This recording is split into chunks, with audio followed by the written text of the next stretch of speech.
Chapter 41-46. Seeing that Yun Shishir and Qin Zhou's expressions had changed from anxiety to relief, Hua Jin was even more perplexed. Look at you guys making a fuss over nothing. I thought I was terminally ill. Who knows? The butler said that you've been sleeping since last night and haven't woken up yet. Alice also said that no one answered her calls. Otherwise, we wouldn't have been so nervous. Qin Zhou frowned. Didn't you say that you weren't feeling well? Hua Jin's heart warmed when he heard that. It turned out that these two fellows had rushed over in a hurry just for this matter. I'm fine, don't worry. It's just that I really don't feel well. I don't know why, but I feel like I can't wake up. He held his heavy forehead and sat down on the edge of the bed unsteadily. Qin Zhou walked over and realized that his face was inexplicably pale and bloodless. What's the matter? You don't look well. Yun Shishir noticed it too, and her heart clenched tightly. Hua Jin shook his head. Probably because I was too tired recently and didn't get enough rest. He comforted them, but in fact, he didn't know why he had become so lethargic and his mental state was so bad. Where's Natalia? Hua Jin suddenly thought of her. Yun Shishir was curious when he mentioned Natalia, but she said, she should be well taken care of by the nanny. Don't worry. When we first came in, they were all very casual. She must have been well taken care of. You, on the other hand, do you want to go to the hospital for a checkup? Hospital? Hua Jin looked terrified. I don't want to go to the hospital. Why? There are so many people in the hospital. If I show up, who knows what news will come out? After he said that, Yun Shishir and Qin Zhou suddenly looked at each other and burst out laughing. Hua Jin was so afraid of going to the hospital, not because he was afraid of doctors or injections. Something very interesting had happened previously. Hua Jin had gone to the hospital for a checkup because of his severe cold. As a result, he attracted the attention of his fans. While he was waiting for the test results, the hospital was overcrowded. He wore a mask and sat at the entrance of the anorectal department. Because he had a severe cold, his head was heavy and his feet were light. He didn't notice the fans who were secretly taking pictures of him. He was even smug that his disguise was so successful that he wasn't recognized. As a result, the photo of him wearing a mask and sitting at the entrance of the anorectal department was secretly taken by fans and posted online. Many people noticed that he was sitting at the entrance of the department and could not help but imagine. Is Hua Jin a bottom? Could the rumors be true? Is Hua gay? No way. Hua Jin Appa? He is the bottom one? Hua Jin isn't surprised, but what's surprising is that the rumors are actually true. He actually go to the hospital. Will he be alright? It was only then that Hua Jin realized what had happened. When he saw these comments and rumors online after he recovered, he almost vomited blood. These fans' ability to talk from just looking at pictures was too scary. He had just had a severe cold. Why did the rumors become so exaggerated? Chapter 41-47. As a result, Hua Jin was traumatized by the hospital. He had to stay away from it. Don't worry. It's not a big problem. Although Hua Jin didn't know why he was so sleepy, he was sure that it had nothing to do with his health. Yun Shishir was also helpless. However, seeing how insistent Hua Jin was, she couldn't do anything about it. You still remember that? Qin Zhou snorted and threw a stack of newspapers in front of him. Why don't you explain why you want to terminate your contract with Huanyu and this news? His tone was a little unfriendly. He seemed a little angry. Hua Jin had left without saying goodbye. He had even rushed to finish filming his movie. He had made an inexplicable phone call and told Qin Zhou that he had decided to semi-retire and would not accept any jobs for the time being. He was also willing to bear all the responsibility for breaching the contract. Qin Zhou was a little surprised. When he asked for the reason, Hua Jin didn't say much. He only expressed his guilt towards him. It wasn't easy for Qin Zhou to nurture him for so many years. Now that Hua Jin had announced his semi-retirement, Qin Zhou was even doubting himself. What kind of system was he in? Why did the artists under him suddenly quit for no reason? Except for Gu Xingzi. Whether it was Yun Shishir or Hua Jin, one had retired for the sake of her family and the other had retired for unknown reasons. Just when he was confused, he saw a piece of news on the media. The paparazzi had taken a picture of Hua Jin carrying a girl to the mall. He was holding Natalia's hand and taking her to the children's section to buy toys. Coincidentally, this reporter was also shopping in the mall and casually recorded it with his phone. Without any effort, it created a sensational piece of news in the entertainment industry. Hua Jin's illegitimate daughter exposed. Popular young actor Hua Jin appears in a bustling mall holding a mixed-race girl's hand. Their relationship is confusing. In addition, the news that Hua Jin was going to semi-retire from the entertainment industry spread like wildfire. As a result, everyone suspected that Hua Jin had an illegitimate daughter and was being forced to get married. So, he decided to get married, retire from the entertainment industry, and give up on his acting career. Hua Jin stared dumbfoundedly at the extravagant reports in the newspaper. His sluggish expression was almost distorted. What nonsense is this? That's what I want to ask you. Qin Zhou said unhappily, why didn't you tell me that you had an illegitimate daughter? Even if there's something that's hard to say, I won't blame you if you tell me. You said you wanted to retire without saying a word. Do you respect me? Hua Jin was speechless. He said with a headache, actually. I don't know how to sort out this relationship, but the child really isn't mine. Not yours? Qin Zhou expressed his doubts. Really? Don't you know me? Hua Jin felt wronged and said, am I the kind of person who messes around? That's not it. Qin Zhou changed the topic and said, you're a delicate little flower. You can only be trampled on, but you don't have the ability to trample on others. Hua Jin hugged the blanket and felt extremely wronged. That's too much. I'm very obedient, I won't do those kinds of things. You're not allowed to criticize me like that. All right. Then. Qin Zhou regained his serious expression. May I know the background of this child? Chapter 41-48. Your responsibility? Qin Zhou was even more surprised now. What was all this about? Yun Shishir explained, this is a girl that my brother asked Hua Jin to take care of. She has a split personality and needs to be adopted and taken care of. She also needs treatment. Initially, I wanted to adopt her, but you know my family's situation. Yueyao needs someone to take care of her. Yu, Xiao Yichen, and now Lisa. I can't do anything else.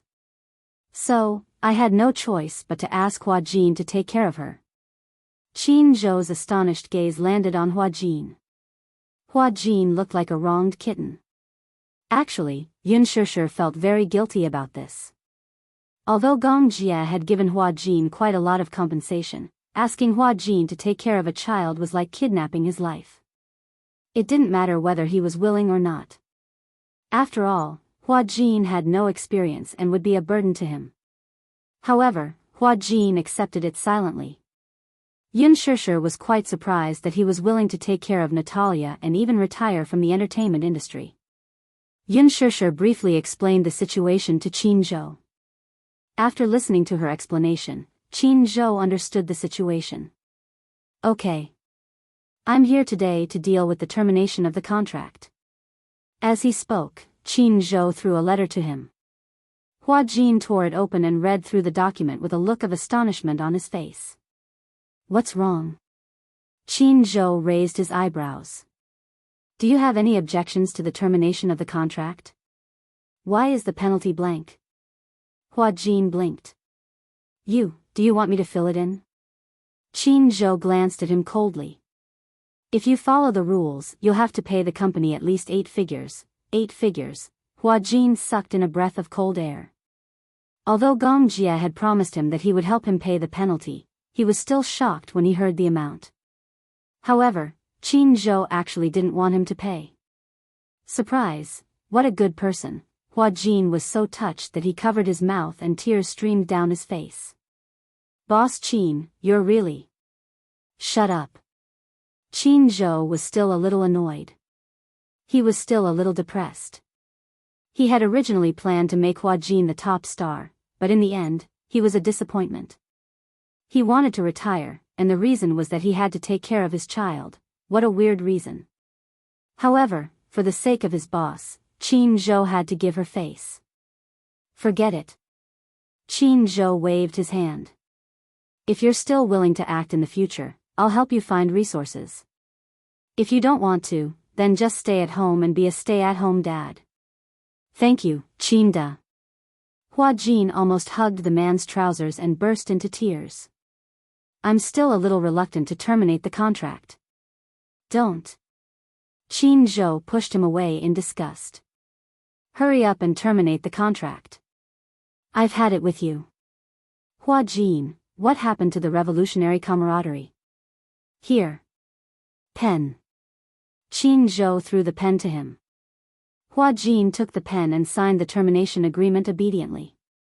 However, he didn't know why, but after he signed his name, he felt an inexplicable sense of loss. Although he had said earlier that he wanted to quit the entertainment industry because he had had enough of it, when it came to leaving, he actually felt a little reluctant and hesitant. The entertainment industry had taken up almost half of his life. It gave him loneliness, glory, belittlement, and limitless glory. Chapter 41-49.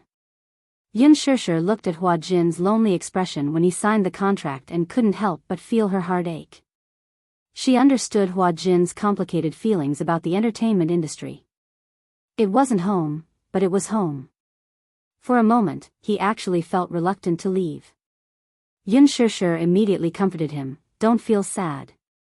If you feel reluctant, you can take on a good script if you see one. Hua Jin smiled. It's okay, I'm just being a little pretentious. After all, I've been in the entertainment industry since I was a teenager, so... He smiled. It's okay. After a pause, he suddenly thought of something. He frowned and thought of Natalia. Ah, Natalia. Yun Shishir was also puzzled when she heard him mention Natalia. Where is she? I don't think I saw her. She should be in her room. Hua Jin was a little puzzled. He didn't know when it happened. He felt like he had slept for a long time. When he woke up, his head was a little swollen, but he couldn't remember what had happened. He vaguely remembered that after Yun Shishir, Yu Yu, and Xiao Yichen left, he didn't remember what happened after that. Hua Jin went to Natalia's room, but the room was empty. Just as he was about to leave, he saw a beautiful crystal ball on the table. Before he could take a closer look, he heard Yun Shishir and the nanny's voices outside the door. Young Miss is in the back garden. Back garden? I saw her playing on the swing in the back garden. Hua Jin walked out of the door. When the nanny saw him, she greeted him respectfully, Young master, is she in the back garden? Yes. When the nanny saw Hua Jin, her face finally relaxed. You're finally awake. I thought you weren't feeling well. Hua Jin waved his hand. It's okay, I'm fine. I'll go check on Natalia. Yun Shishir suddenly called out to him. Actually, I'm here because I'm worried about you. You didn't pick up your phone. I'm worried that something might have happened to you. Hua Jin didn't think much of it. What's there to worry about? Alice called you, but you didn't answer. She needs to know Natalia's situation at all times. You understand. Hua Jin frowned and nodded. Okay, I'll give her a call later. Yun Shishir nodded and felt relieved. She looked at Qin Zhou and said, then I'm going home. There are 3 little guys waiting for me at home. All right. Hua Jin looked at Qin Zhou. What about you? Qin Zhou raised his eyebrows. Why? It's my first time here, and you're in a hurry to chase me away? Hua Jin. No. I have no intention of chasing you away. Qin Zhou cleared his throat and glanced at him. You haven't shown me around your new home. As he spoke, Qin Zhou looked around and clicked his tongue. The villas here aren't cheap, right? You seem to have saved up a little after all these years. He was still a little suspicious. He knew Hua Jin's income very well. No matter how he thought about it, he couldn't figure out how he could have so much money to buy a villa here. However, he didn't ask too much. After all, it was his personal matter. When Hua Jin heard this, he felt his scalp stiffen. He actually wanted to explain to Qin Zhou that he didn't buy this villa himself. Chapter 4150. However, he couldn't explain it clearly to Qin Zhou. If he couldn't explain it clearly, he was afraid that Qin Zhou would think too much. Hence, he didn't explain the origin of the villa. Forget it. I don't expect you to stay and treat me to tea. Qin Zhou's original intention was to personally hand over the contract termination letter to Hua Jin. Now that Hua Jin had signed it, the settlement document was effective. He had other things to do. He had to bring Liang Yin to a dinner later. After sending Yun Shishir downstairs, Hua Jin went downstairs and saw Liang Yin sitting on the sofa. He looked a little surprised. Why are you here? When Liang Yin saw Hua Jin, she immediately put down her teacup and stood up to greet him. I heard that you weren't feeling well, so I came to visit you. Oh, you came to visit me, Hua Jin deliberately said with disdain. Since you said you came to visit, why did you come empty-handed? Liang Yin was speechless. Hua Jin walked over and asked in a low voice, how are things going between you and Qin Zhou? Upon hearing his question, Liang Yin's face turned red. She said in annoyance, hey, lower your voice. My voice is already very low. Hua Jin glanced at Qin Zhou. He was talking to Yun Shishir and obviously didn't notice them. Hence, he said to Liang Yin, as the saying goes, the pavilion closest to the water enjoys the moonlight first. After I terminate the contract, Qin Zhou will definitely put all his attention on you. This way, you will have more opportunities. However, as a girl, you shouldn't be too proactive. Be more reserved, understand? You really want to terminate the contract? Why? You can't bear to? Hua Jin laughed and said, I'm just fulfilling my dream in advance. Look, I don't have to work and I can travel around the world to my heart's content. Isn't that good? Are you a mistress? Liang Yin's words were like pearls. Hua Jin's lips twitched violently. Kept woman? Qin Zhou said that with your years of income, you can't afford to buy a villa here. You must be a kept woman. Damn it. Hearing what Liang Yin said, Hua Jin was furious. Qin Zhou was actually criticizing him behind his back. Mistress? Was he that kind of gigolo?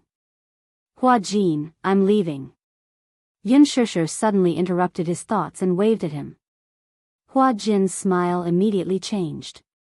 He walked to the door and watched as Yun Shishir left. Then he retracted his smile and looked at the man beside him with resentment. Qin Zhou only felt an incomparably resentful gaze land on him. He was still a little surprised as to why Hua Jin was glaring at him like that. Liang Yin snickered behind him. Qin Zhou was speechless. Why are you staring at me like that? Nothing. Hua Jin said angrily, didn't you say you were busy? If there's anything else, I won't keep you. This was a serious order to chase him out. Qin Zhou was secretly puzzled by Hua Jin's sudden change in attitude. However, it was getting late and it was indeed time to leave. He turned around and said to Liang Yin, let's go. We're in a hurry. Okay. Liang Yin stood up and walked to Qin Zhou's side. Seeing that Hua Jin still had that resentful expression on his face, Qin Zhou was baffled and left. It was only after the two of them left that Hua Jin finally reacted. His current state was no different from being a kept woman. Chapter 4151. Forget it. Why did he have to think about such messy things? Hua Jin took out his cell phone. As expected, he saw many missed calls. A few of them were from Alice. But, did he not wake up after so many calls? He remembered that his cell phone's ringtone was set very loudly. Moreover, his cell phone was placed beside his pillow. Was he sleeping too soundly? Did he not hear such a loud ringtone? Could it be that something had really happened to him? Just as he was wondering, Huajin suddenly realized that his cell phone had been set to silent mode. He was even more shocked. His cell phone had been ringing and vibrating all the time. Why had it been set to silent mode for no reason? No wonder he did not wake up after so many calls. Did someone touch his cell phone? Huajin did not have time to think too much. He dialed Alice's number as he walked towards the back garden. The call went through very quickly. Alice's nervous voice came from the other end. Huajin. It's me. Phew, Alice heaved a sigh of relief. Why didn't you pick up after calling you so many times? I fell asleep, Huajin explained. I accidentally set my cell phone to silent mode, so maybe I didn't hear it. Alice was stunned for a moment before she muttered, false alarm. Next time, don't set your cell phone to silent mode. Be careful. Otherwise, if you miss my call, I'll feel uneasy. Okay. How's Natalia now? Alice asked worriedly. Huajin happened to walk to the balcony. From his angle, he could see Natalia playing on the swing in the back garden. The little girl could actually sit still. Even if she was alone, she could still enjoy herself. He replied, she's fine. Now, she's playing on the swing by herself. You didn't notice anything strange about her, right? Strange? Huajin shook his head. No. After a pause, he suddenly changed the topic. Speaking of which, does Natalia really have dual personality disorder? Yes. What happened? So far, no one has discovered what her second personality is like. Even you don't know, right? When Alice heard this, she sighed helplessly. I haven't known her for a long time, but her illness is different from Yu's. Her second personality was created by an outsider, and it's not a split mental world. What's the difference between this and Yu? Apart from the fact that one is a split in self and the other is a split in others, there doesn't seem to be any difference. You're wrong. Alice replied, split personalities have a strong sense of belonging to their own bodies and are independent. However, if it is created by others, it cannot be ruled out that it can be controlled. Controlled? Since Natalia's personality was created by the outside world, then it can be controlled. Then I have to suspect that her other personality can be controlled. This is not the same nature. I still don't understand. After all, Huajin was especially unfamiliar with this field. Chapter 4152. A scary idea? Huajin didn't know why, but when he heard Alice's voice, he couldn't help but feel a chill down his spine. Alice said slowly, do you know about the Personality Society? Personality Society? This unfamiliar term made Huajin a little confused. He said without hiding anything, I've never heard of it. It's normal that you don't know about it. However, the Personality Society may sound complicated, but it's actually very simple. Alice explained to him. The Personality Society is a society formed by many different personalities. These personalities live in the same body, but they each have their own duties. Among the personalities, there will be a leader who will be responsible for managing the other personalities. At the same time, this kind of personality also has the right to exile the other personalities. Is there such a case? Yes. Alice continued, so, Professor Romenka hopes to create a personality society and cultivate a leader personality. Finally, all the personalities other than the leader personality will be exiled, leaving only the leader personality. This will completely cure the multiple personalities. He has always wanted to conquer this field, but I feel that his idea is too eager for quick success. If in the end, these personalities can't be controlled, then the so-called personality society will be the real disaster. When Huajin heard this, he was terrified. Personality society? How is that possible? Since it's a personality, then gradually, it will have its own independent thoughts. Aren't you afraid that it will rebel? I also reminded him, but he was very firm. He even started this experiment in private. I was very opposed to it, but he won't listen to my opinion at all. Then, how did you take Natalia from him? Because, Alice smiled sinisterly. I had evidence that he used underage girls to conduct illegal experiments. Also, I threatened him that if he didn't hand her over, with my ability, I would definitely ruin his reputation. He was afraid, so he handed her over to me. But, even if Natalia was handed over to you, I had to keep an eye on her at all times. No one knows what her second personality is like. If it's a dangerous personality, I have to take her back. Hua Jin nodded. Alice sighed. I'm worried about you. If you develop feelings for Natalia, you won't be able to bear to part with her. Gong Jia entrusted her to me, so I will definitely take good care of her. If you want to bring her back, I will definitely cooperate. Yes. Then, report her situation to me at any time. Sorry to trouble you. It's nothing.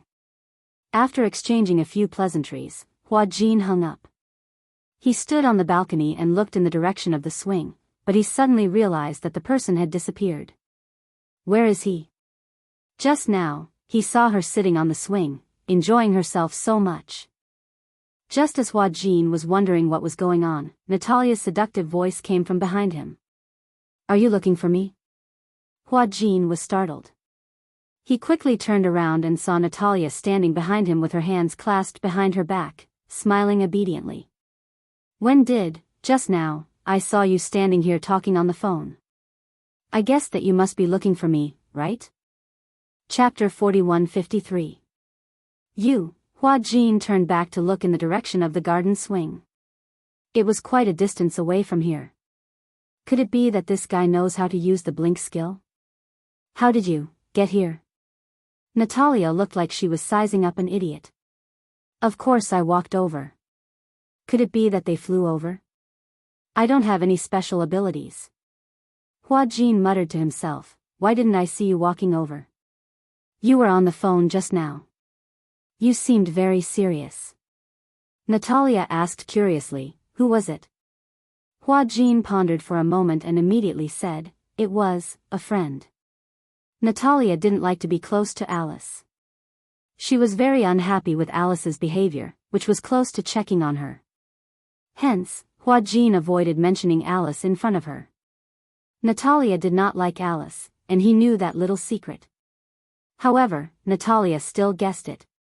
Oh. Alice? How? How did you know? From your expression, it seems like you don't want me to know who it was. Then, I guessed it right away. It must be that bad woman. Bad woman, Hua Jin was a little helpless. He squatted down in front of her and said patiently, Alice isn't a bad woman. She's just a doctor. She's just helping you with your illness. When Natalia heard that, the smile on her face collapsed. She pursed her pink lips and corrected him seriously. I'm not sick. I'm not a patient. I don't need her to monitor me. I'm not a criminal. She seemed to be very angry. Many people said that she was sick, that she was a patient. However, she didn't feel that she was a patient. She had seen patients before. She felt that she didn't fit the word sick. She didn't understand. She was fine. Why did everyone look at her as if she was sick? She didn't like those pitiful looks. It was as if she was a terminally ill person. She wasn't. Okay, you're not. I actually know. Natalia took a deep breath. You've discussed it with Alice. You're in charge of monitoring me, aren't you? Hua Jin was speechless. What he didn't know was that Natalia was so sensitive. Despite her young age, she had already noticed all of this. Seeing his expression, Natalia was disappointed and even disappointed. Slowly, she started to get closer to Hua Jin and developed feelings for Hua Jin. However, just as she was about to open her heart, this realization made her extremely disappointed. She looked around coldly and expressionlessly said, this beautiful garden is just for me to stay in this prison. At least, I won't be so lonely. You said you wanted to accompany me, but it was only because Daddy couldn't bear to see me alone, right? Hua Jin was at a loss for words, not knowing what to say. Sometimes, I find it strange. Why is it that the way you look at me, you clearly want to be friends with me, but it makes me feel a little uncomfortable? You sympathize with me and pity me, right? Natalia's sharp question made Hua Jin a little nervous. He did pity this child, but it wasn't purely because he liked her. He didn't really like children that much. Chapter 41-54. He even thought that if he was going to be alone in the future and would not be able to get married, then he would want to be a dink. He would actively do charity and donate his excess assets to those who were seriously ill or poor, but he would never think of adopting. He had accepted Gong Jie's conditions only because he had a responsibility and a lot of helplessness. He didn't really like Natalia.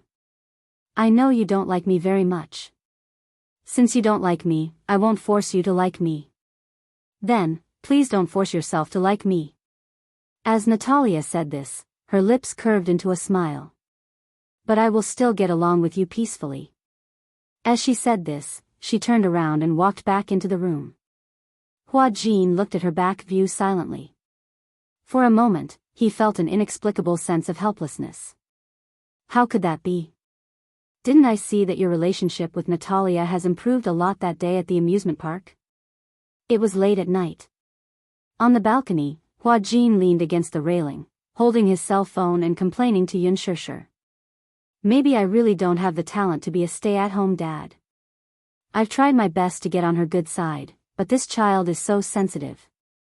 With just one look, she denied everything I've done. She's only 6 or 7 years old, but her mind is already so delicate and mature.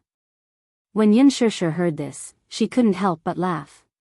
This is very similar to Yu. Is it? Yu has been very sensitive since he was young. To what extent can he do? Even with just one look, he can tell whether that person likes or dislikes him. Natalia is the same. Hua Jin sighed helplessly. I don't mean to dislike her. It's just that, she appeared too suddenly. Overnight, I was promoted from a single dog to a newbie stay-at-home dad. Although I'm a stand-in stay-at-home dad, my identity changed too quickly. I can't adjust my mentality. On this point, I can understand. Xianxia continued, however, you have to think about it. You haven't experienced the process of preparation, unlike my husband. From preparing for pregnancy, to nurturing the fetus, he has been constantly preparing. A man's paternal nature was different from his maternal nature. Motherhood was innate. Perhaps when she didn't have children, she would feel an inexplicable throbbing when she saw other people's children. As for men, there were even some men who didn't realize that they were fathers until their children were 5 or 6 years old. This kind of fatherly nature is generally awakened later. I want to get close to her, Hua Jin said sincerely. You want to get close to her because you promised Alice that you would cooperate with Alice to monitor this child, right? Whenever you want to get close to her, it's because you truly want to get close to your daughter from the perspective of a father. This way, your child will also sincerely open her heart to you. Pausing for a moment, Xianxia suddenly smiled helplessly. I think this child is a little fragile and sensitive. His thoughts are even a little extreme. It's very difficult to get along with her and open up her heart. Isn't that so? Hua Jin asked for help. Then what should I do? I don't want her to guard against me like I'm a wolf. She said that she's not a patient, but she doesn't know her own physical condition. Chapter 41-55. Hua Jin, maybe you don't understand. Xianxia smiled. Even someone as smart and sensible as you doesn't want to be treated like a patient. He and Natalia are the same. They are both strong-willed. They can be indifferent to any contempt, but they can't take pity on them lightly. If you treat her like a patient, she will definitely be unhappy. Because she doesn't feel like a patient. She's just a little different from others. You have to think about it. Natalia didn't have a home since she was young. She didn't have a sense of belonging, so she has a stubborn personality. She can only protect herself fully like a hedgehog. Actually, you can understand that too, right? Xianxia also grew up in the welfare home. She wasn't as aloof as Natalia. She was stubborn, but she didn't want to grow those thorns. Even though she had suffered so many injuries, she was still willing to smile and report to the world. Because when she was young, someone once told her something. She couldn't remember who that person was. She only remembered that one sentence: there is only one kind of heroism in this world, and that is to recognize the darkness of reality and still love it. She wanted to be this hero. But Natalia was different. She could only use her thorns to protect herself. Hua Jin seemed to be deep in thought. He said seriously, "I understand. When he was young, Hua Jin often felt strange gazes from all kinds of people. They belittled him and saw him clearly. However, he had already become numb to those gazes and forgotten them. He only vaguely remembered that he was once injured and was sent to the hospital. A doctor saw him and looked at him with a look of pity and sympathy as he looked at him with bruises all over his body. That kind of gaze, however, made him feel as if his heart was about to bleed. It wasn't that he hated that gaze. It was an unfamiliar feeling. He didn't like it. "I got it." Xianxia asked, "It's so late. Is she asleep?" "Yeah, she's asleep." "I think so. I didn't go to her room. I'll sneak in later to take a look." "Yeah, it's late. I'm going to tell you a bedtime story." "Okay, good night." Hua Jin hung up the phone and placed it on the railing. He raised his head in confusion. He gazed at the night sky. This made him involuntarily recall his youth. Many times, after being beaten, he would also secretly stand under the night sky, raise his head, and ask himself, as if he was asking God, but also as if he was asking himself, when would the dark days end? At that time, life was really dark.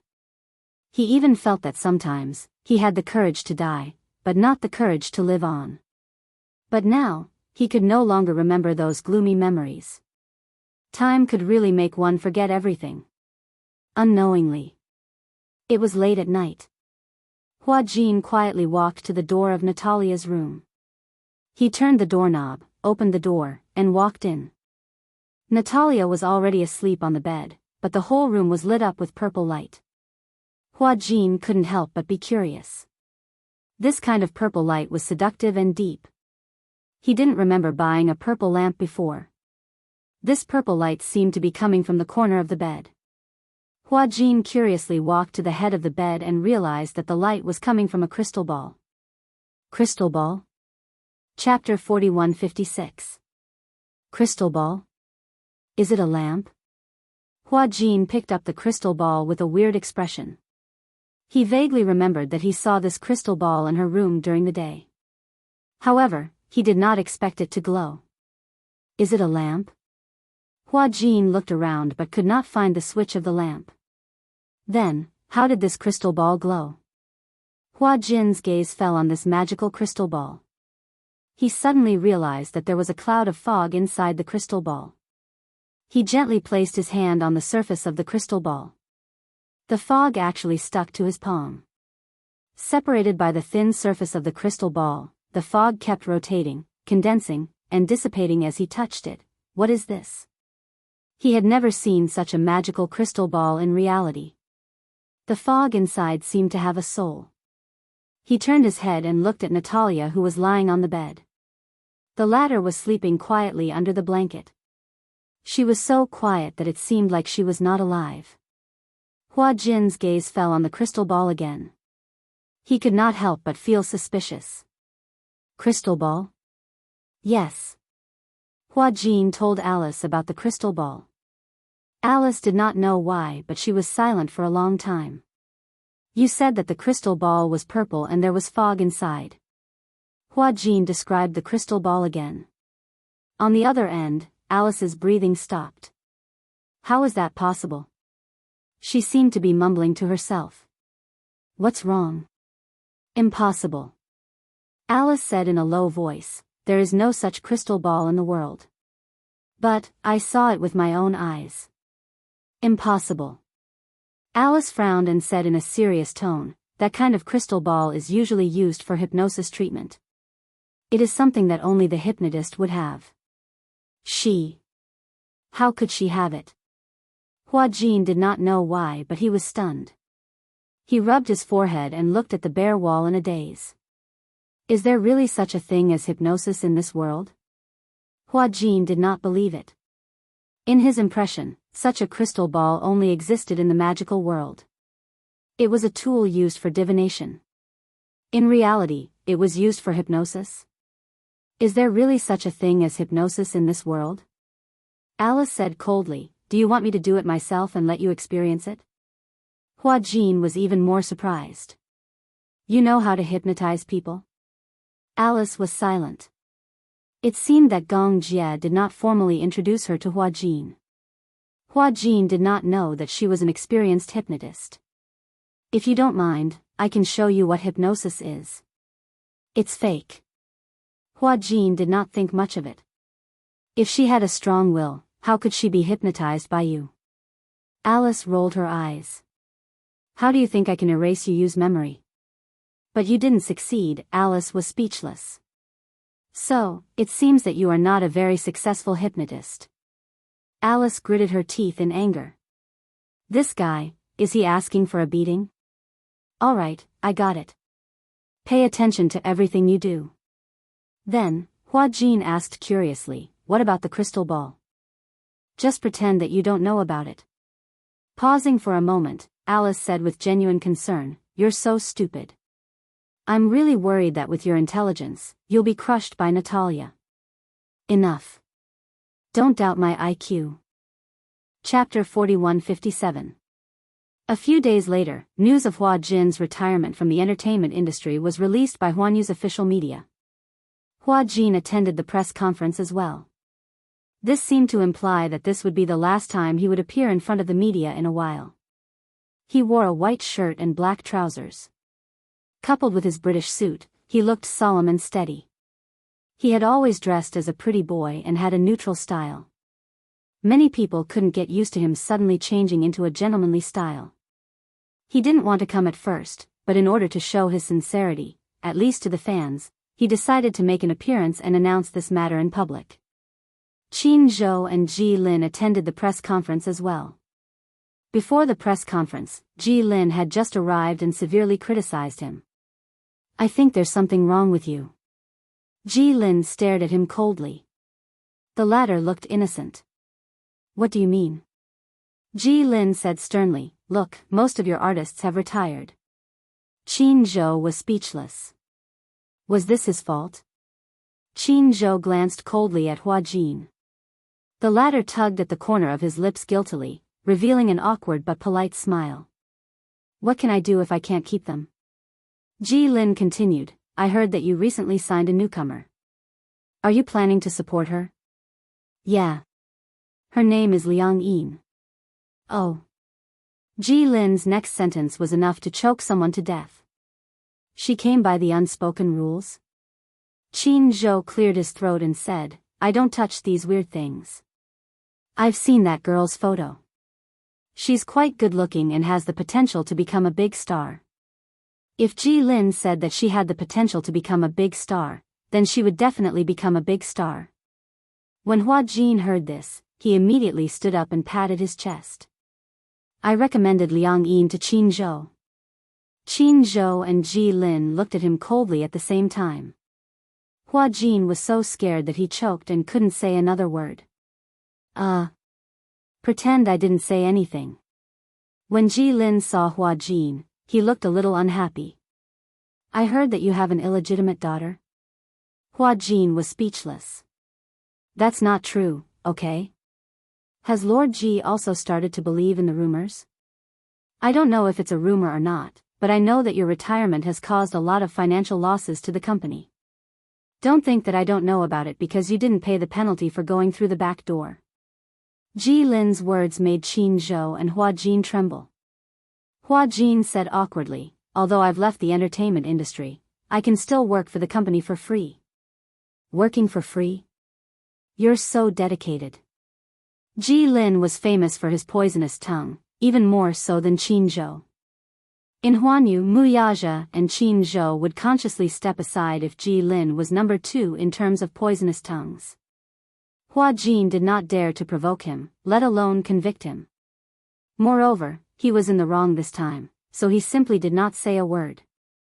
Ji Lin did not really intend to be mean to him. Instead, he gently patted Hua Jin on the shoulder and sighed. Forget it. You've worked hard in Huanyu even if you haven't made any contributions. You can consider it an early retirement. After all, you've worked harder than anyone else for so many years. With that, Ji Lin walked up to the speaker's seat. Hua Jin silently watched Ji Lin's back. For some reason, his heart throbbed a little. Although Ji Lin had a poisonous tongue and looked cold on the surface, he was actually very soft-hearted. Chapter 4158. He was also aware of how tired and exhausted Hua Jin must be after being in the entertainment industry for so many years. Putting aside other factors, as a friend, he sincerely hoped that Hua Jin could leave such a foul place like the entertainment industry. Qin Zhou walked to Hua Jin's side and raised his eyebrows. I have a feeling that after this press conference, your Weibo will explode. Hua Jin replied. I think I can already imagine it. Male and female artists were different. The popularity of female artists was not as good as that of male artists. After all, the entertainment industry's target audience was mostly female. And the female community was also the most irrational. If they knew that their idol was leaving the entertainment industry, most of them would definitely break down. For some reason, the news of Hua Jin leaving the entertainment industry seemed to spread like wildfire. Qin Zhou suspected that it was Huanyu's internal staff who spread the news. Otherwise, no one outside would know about it. The news of Hua Jin's decision to leave the entertainment industry quickly spread among Hua Jin's many fan groups. But no one was willing to believe it. They would rather believe the news that Hua Jin had an illegitimate daughter and perhaps even a secret marriage. They would rather believe that Hua Jin was leaving the entertainment industry and leaving their sight. Idols were also known as idols. Sometimes, as idols, they would become the spiritual sustenance of fans in many situations. Without spiritual sustenance all of a sudden, it would be hard for them to get used to it. The press conference was about to start. The media started to take their seats. Many media outlets had also received news that Hua Jin might be leaving the entertainment industry, but they weren't sure if this press conference was to clarify the rumors or to really announce his departure. The press conference started. Qin Zhou was concise and made a short opening speech. Following that, he announced that Huanyu's original artist, Hua Jin, would be leaving the entertainment industry for personal reasons. Hua Jin stood up and bowed slightly. Through the camera, he expressed his regret to his fans and promised that even if he left the entertainment industry, he would update his personal life on his personal Weibo account. He would also participate in charity in the future in the name of Hua Jin's fan club.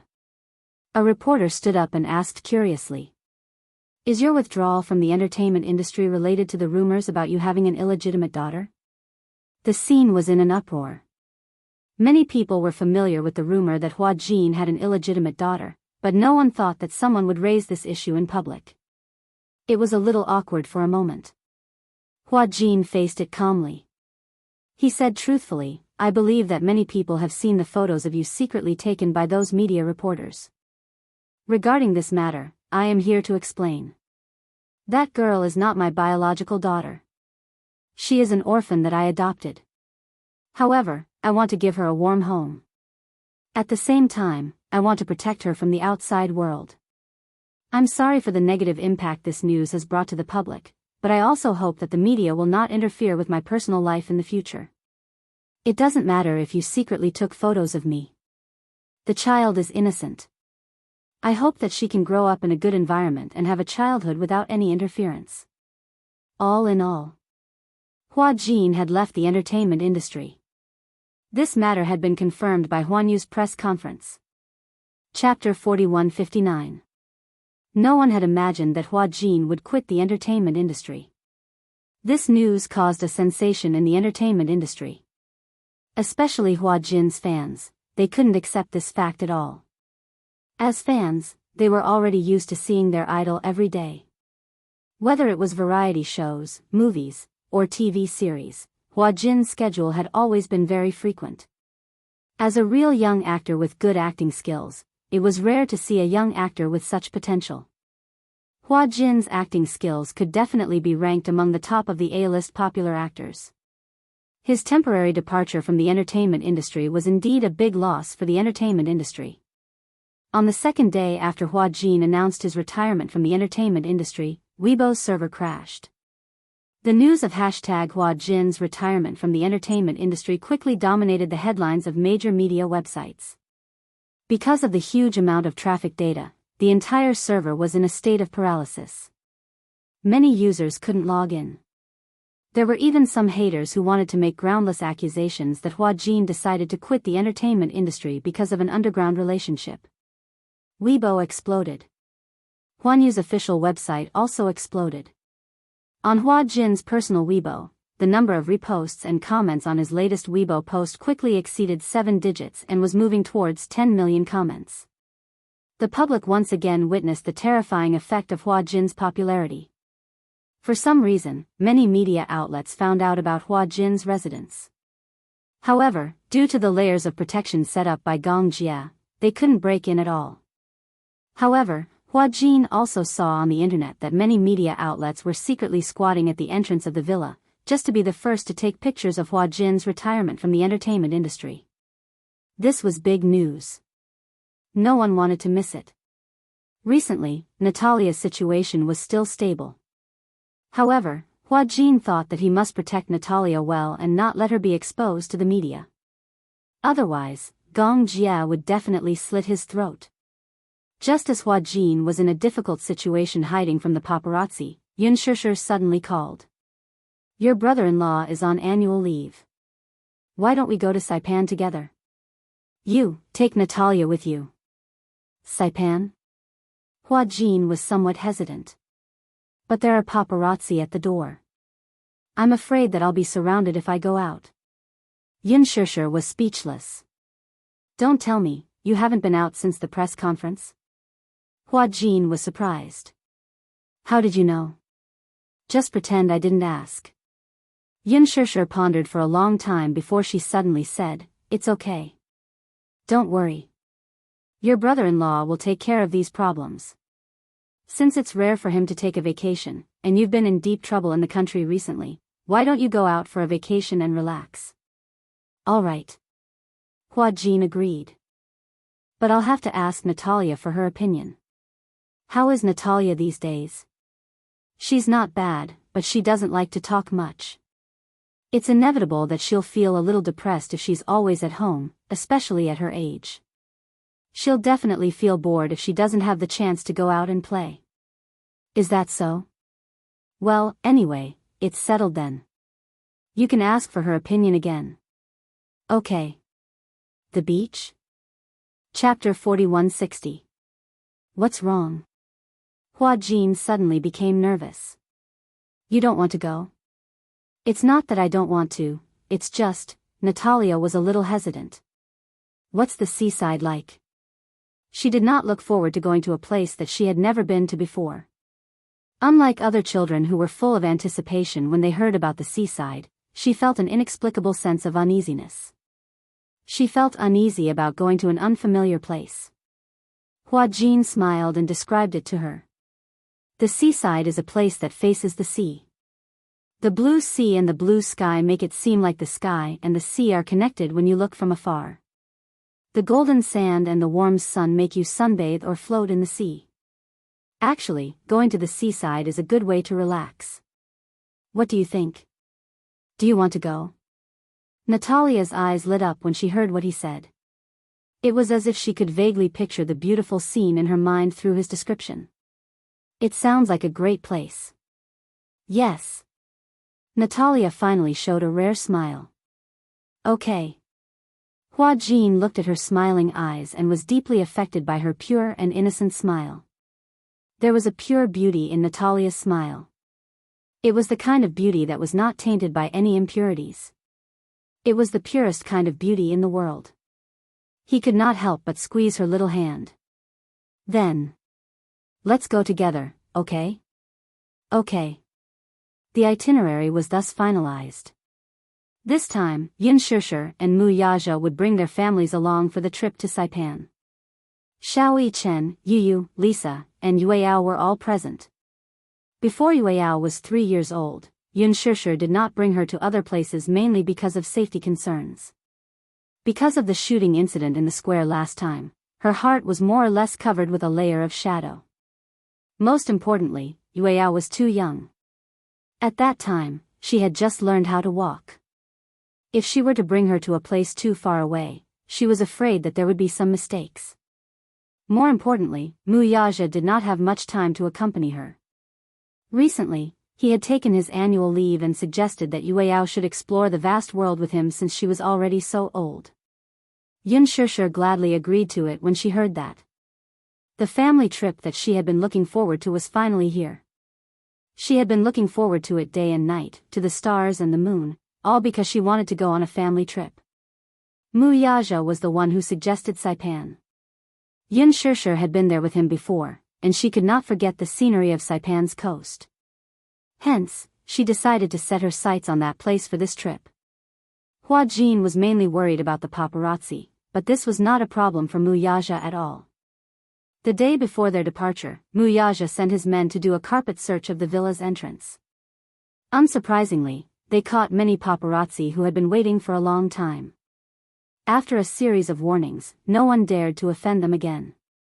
He did not make things difficult for the media reporters. Mu Yaja was no longer as fierce as he was when he was young. He was much more amiable and did not make things difficult for them. The paparazzi who were caught thought that they would lose their jobs. They did not expect Mu Yaja to be so lenient. They wished they could go back to the company and publish an article praising him. Chapter 4161. On the day of departure, Hua Jin woke up early in the morning to pack his luggage and get ready to leave. He had bought quite a number of seaside dresses for Natalia. Some of them were floral designs, while others were Lolita designs. No matter how he looked at them, he could not put them down. Imagining how adorable Natalia would look in them made him look forward to it.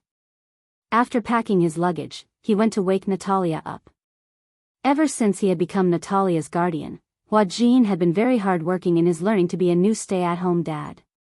After the press conference announcing his retirement from the entertainment industry, he hadn't had many opportunities to go out, so he focused on learning how to braid hair. The internet was very advanced now. Even though he knew nothing about braiding, he learned very quickly through the online tutorials. In a short time, he had learned several ways to braid hair. Thus, Hua Jin proudly showed off his braiding skills to Natalia. In that way, it sounded like he was asking for a reward. It was just that this was clearly what he liked. Which girl didn't like to be beautiful? Natalia also liked to be beautiful. Ever since Hua Jin had braided her hair, it was the first time she had seen how beautiful hair could be braided. When she was in Miami hospital, no one had taken care of her as meticulously as Hua Jin. He did everything, no matter how big or small, and even used his brain to braid her hair. Thus, her hair was always loose. Fortunately, her hair was very good. Otherwise, it would be hard to imagine what she would look like if her hair was always loose. That morning, before they left, Hua Jin volunteered to braid Natalia's hair after she woke up.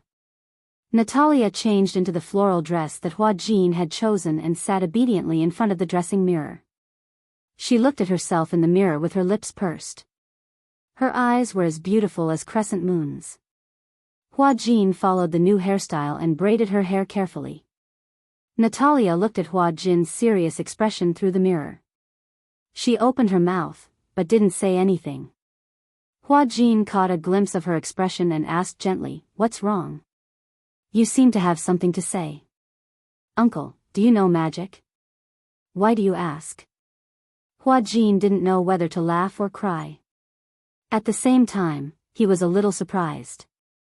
Natalia tilted her head and swung her legs back and forth. "Because I feel that the hair you braided is like magic. It's so beautiful." "Haha." Hua Jin said seriously, "That's because you're good-looking as a doll." "Really?" Natalia looked at herself in the mirror and smiled sweetly. It had to be said that the braiding technique Hua Jin was so proud of had pulled him closer to Natalia. If the colleagues who were familiar with Hua Jin in the past saw this scene, their eyes would probably pop out. Hua Jin had always been a little demon king in the production team. He was arrogant, rebellious, and difficult to get close to. She didn't expect that he would have such a gentle side to him in front of Natalia. He was so meticulous in braiding her hair. The strands of hair were nimbly outlined by his jade-like fingertips. There was an indescribable sense of beauty in his movements. When he was almost done, Natalia looked surprised, as if she found it novel. Chapter 4162. Is this a new one? Yes. Why? Don't you like it? She pursed her lips and shook her head. No. I like it a lot, really. Does it look good? Yes, it looks good. Natalia nodded slightly, looking a little shy. Hua Jin suddenly felt very proud. He naturally felt a sense of accomplishment to be able to make Natalia approve of his work. This hair braid was also very suitable for Natalia. Natalia had a typical oval-shaped face, a high nose bridge, and deep eyebrows. However, it was typical that she had not yet grown up.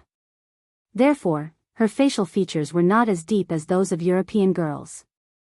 However, there were already hints of exquisiteness. Our Natalia is the most beautiful little princess in the world. Hua Jin squatted gently beside her and held her shoulders. Looking at the porcelain doll in the mirror, he suddenly felt that it was pleasing to the eye. At the same time, he also felt an inexplicable sense of accomplishment. Suddenly, he could not help but have a thought in his mind. If Natalia was really his daughter, how many would there be? This way, he would not have to be jealous of Mu Yaja for having such a cute daughter. However, on second thought, even if she was not his biological daughter, so what? Was blood relations really that important? He was not old-fashioned and old-fashioned. He felt that there must be a family line to pass on, and he did not think about having a child. He felt that raising a child was more important than having a child. Why not treat Natalia as his real biological daughter? Hua Jin gently stroked her face, his eyes filled with love. Natalia's gaze undoubtedly met his eyes, but she immediately turned her face away shyly. She seemed to have returned to her timid self when they first met. Hua Jin could not help but be stunned. He frowned slightly. The reason why he was a little stunned was because he vaguely realized that Natalia seemed to have changed. He vaguely remembered that one time, he stood on the balcony and saw her when he turned around. It was the same face, but for some reason, Natalia gave him the feeling that she was a demonic little witch. However, the Natalia in front of him now had become the shy doll when they first met. Could it be, they were two different personalities, but he didn't realize it? Hua Jin had some doubts, but he didn't show it too obviously. In the past few days, he seemed to have forgotten the task that Alice had given him. Alice hoped that he would be able to copy Natalia's personality. He wasn't really going to draw a portrait. He was just going to record Natalia's personality and appearance every day. Recently, he had been so busy with his withdrawal from the entertainment industry that he had forgotten about it. What happened? Natalia asked when she saw him in a daze. Oh, it's nothing. Hua Jin took a hand-knitted hat from the side and gently put it on her head. A handmade lily was pinned on her knitted hat, making Natalia look pure and cute. What a nice hat. Natalia couldn't put the hat down. Hua Jin said with a smile, "Bring it with you when you go to the beach, okay?" The wind at the beach was strong, and so was the sun. In order to protect against the sun, Hua Jin had prepared a considerable amount of sunscreen, so that he wouldn't come back with a tan. Especially with Natalia's tender and fair skin, it was easy for her skin to peel when the wind blew and the sun shone on her. Chapter 4163.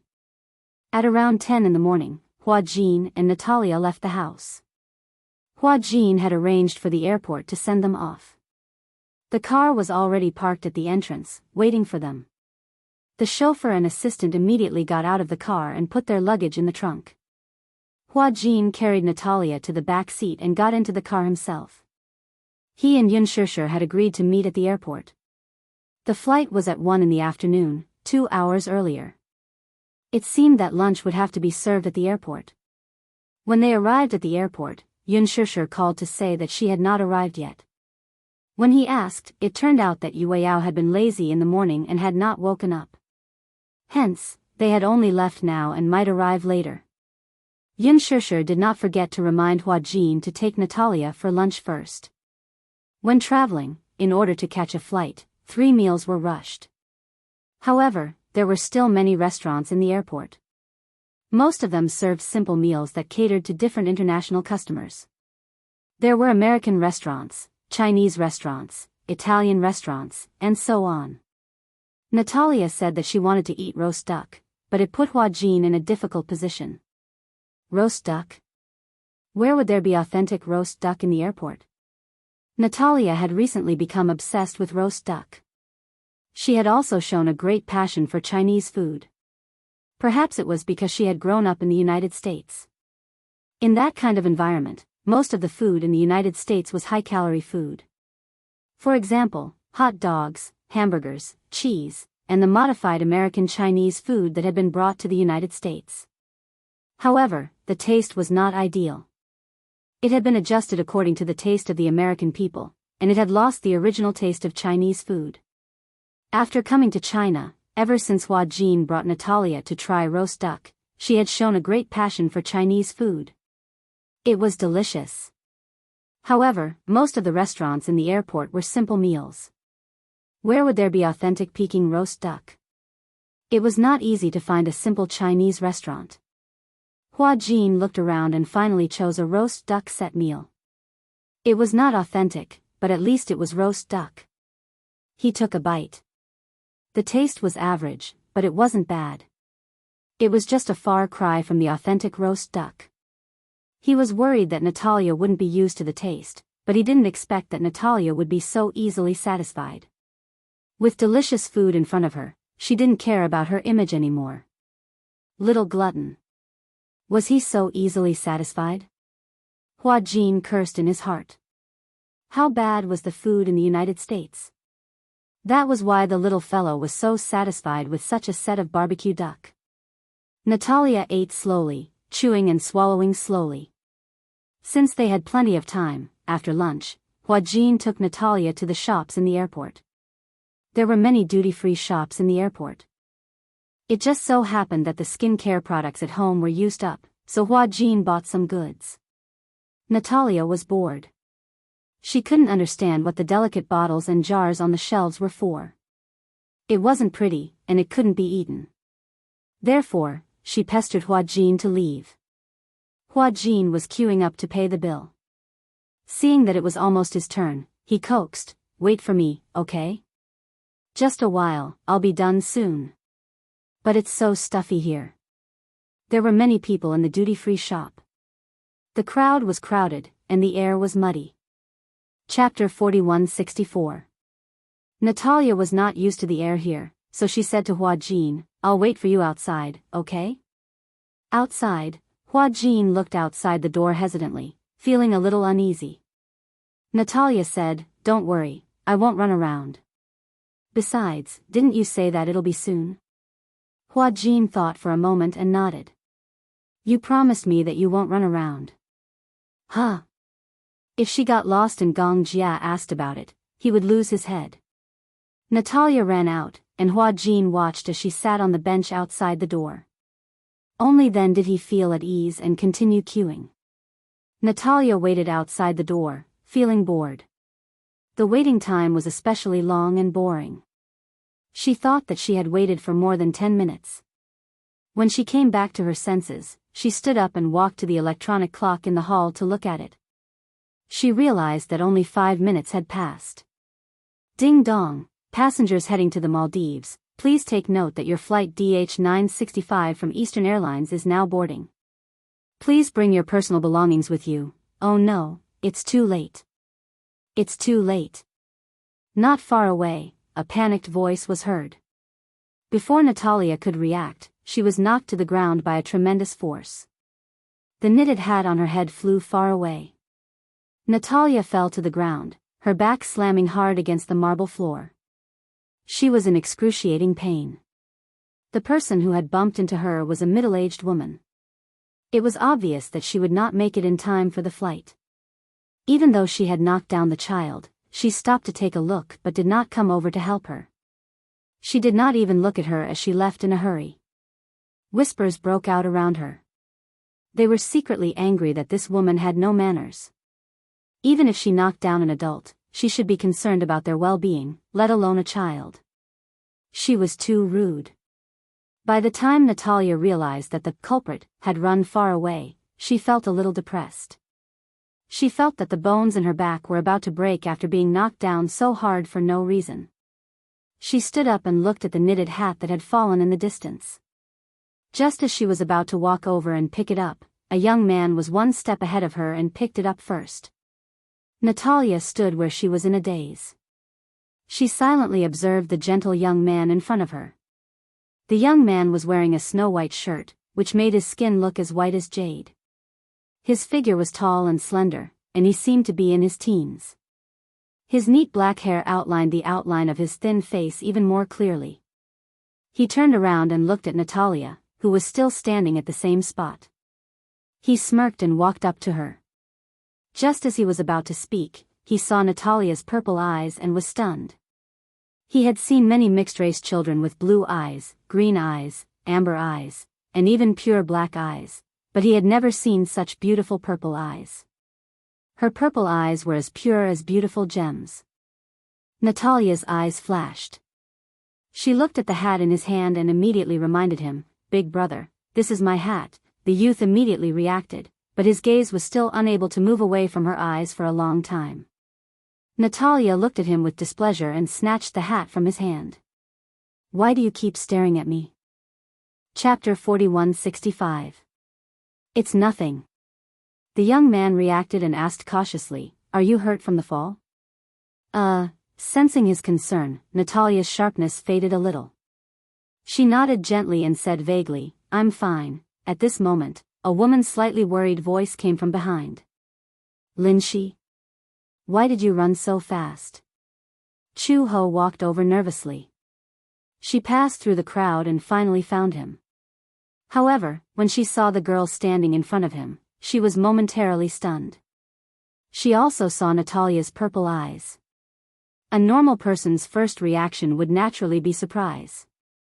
After all, violet eyes were not commonly seen. He was considered to be well-informed and had seen countless people, but this was the first time she had seen purple eyes. Looking at the beautiful little girl in front of her, she was momentarily stunned. It was normal for her to be in a daze. Behind them, the main group had also arrived. Gu Jinglian held Xiao Bao's hand, and a lot of people from the Gu family who were worried about sending them off, such as Uncle Fu and Aunt Fu. It was as if Gu Jinglian had to go on a vacation with his family and was worried that his enemies would come and bomb the airport. Ever since Chu Ho gave birth to a pair of twins for him, she had been breastfeeding after her confinement. The honeymoon that Gu Jinglian had promised her was delayed again and again. Originally, Chu Ho did not have much expectations for the honeymoon. She did not say that she had been to many places, but she had visited many places, even if it was in the name of a business trip. However, slowly, her friends began to post photos of the trip on their WeChat moments. The blue sky and the sea stretched as far as the eye could see. Chu Ho, who was in Shanghai, seemed to have not seen the blue sky for a long time. Therefore, the idea of going on a honeymoon was put on the agenda again. During this period, Gu Jinglian had finally settled the work at hand and entrusted the two Xiao Bao's care. Therefore, he decided to go on a vacation to Saipan. Gu Jinglian was initially a little guilty. After all, the honeymoon had been delayed for so long and it was only now that it was settled. However, Chu Ho did not mind. At least it was put on the agenda, wasn't it? Gu Jinglian and Xiao Bao walked over. Xiao Bao saw Lin Shi at first glance, but then he was quickly attracted by the little girl in front of him. He narrowed his eyes until he saw clearly that Natalia's eyes were indeed purple. He was surprised. "Wow! What beautiful eyes," he sighed with emotion. However, Natalia was not used to his words, even though he thought they were praises. Since she was young, she knew that she was different from other children. In terms of background, she was an orphan. Since she was young, she did not have a father or a mother, let alone a father or a mother. In terms of appearance, she grew up in China, but she looked different from many Chinese children. Her eyes, in particular, always caused her to be criticized. She had always been treated as an anomaly by the other children. Therefore, when others looked at her kindly, she would feel very uneasy. Coincidentally, Hua Jin walked out. When Natalia saw him, she immediately threw herself into his arms, feeling wronged. Hua Jin hugged her tightly. He did not know what was going on.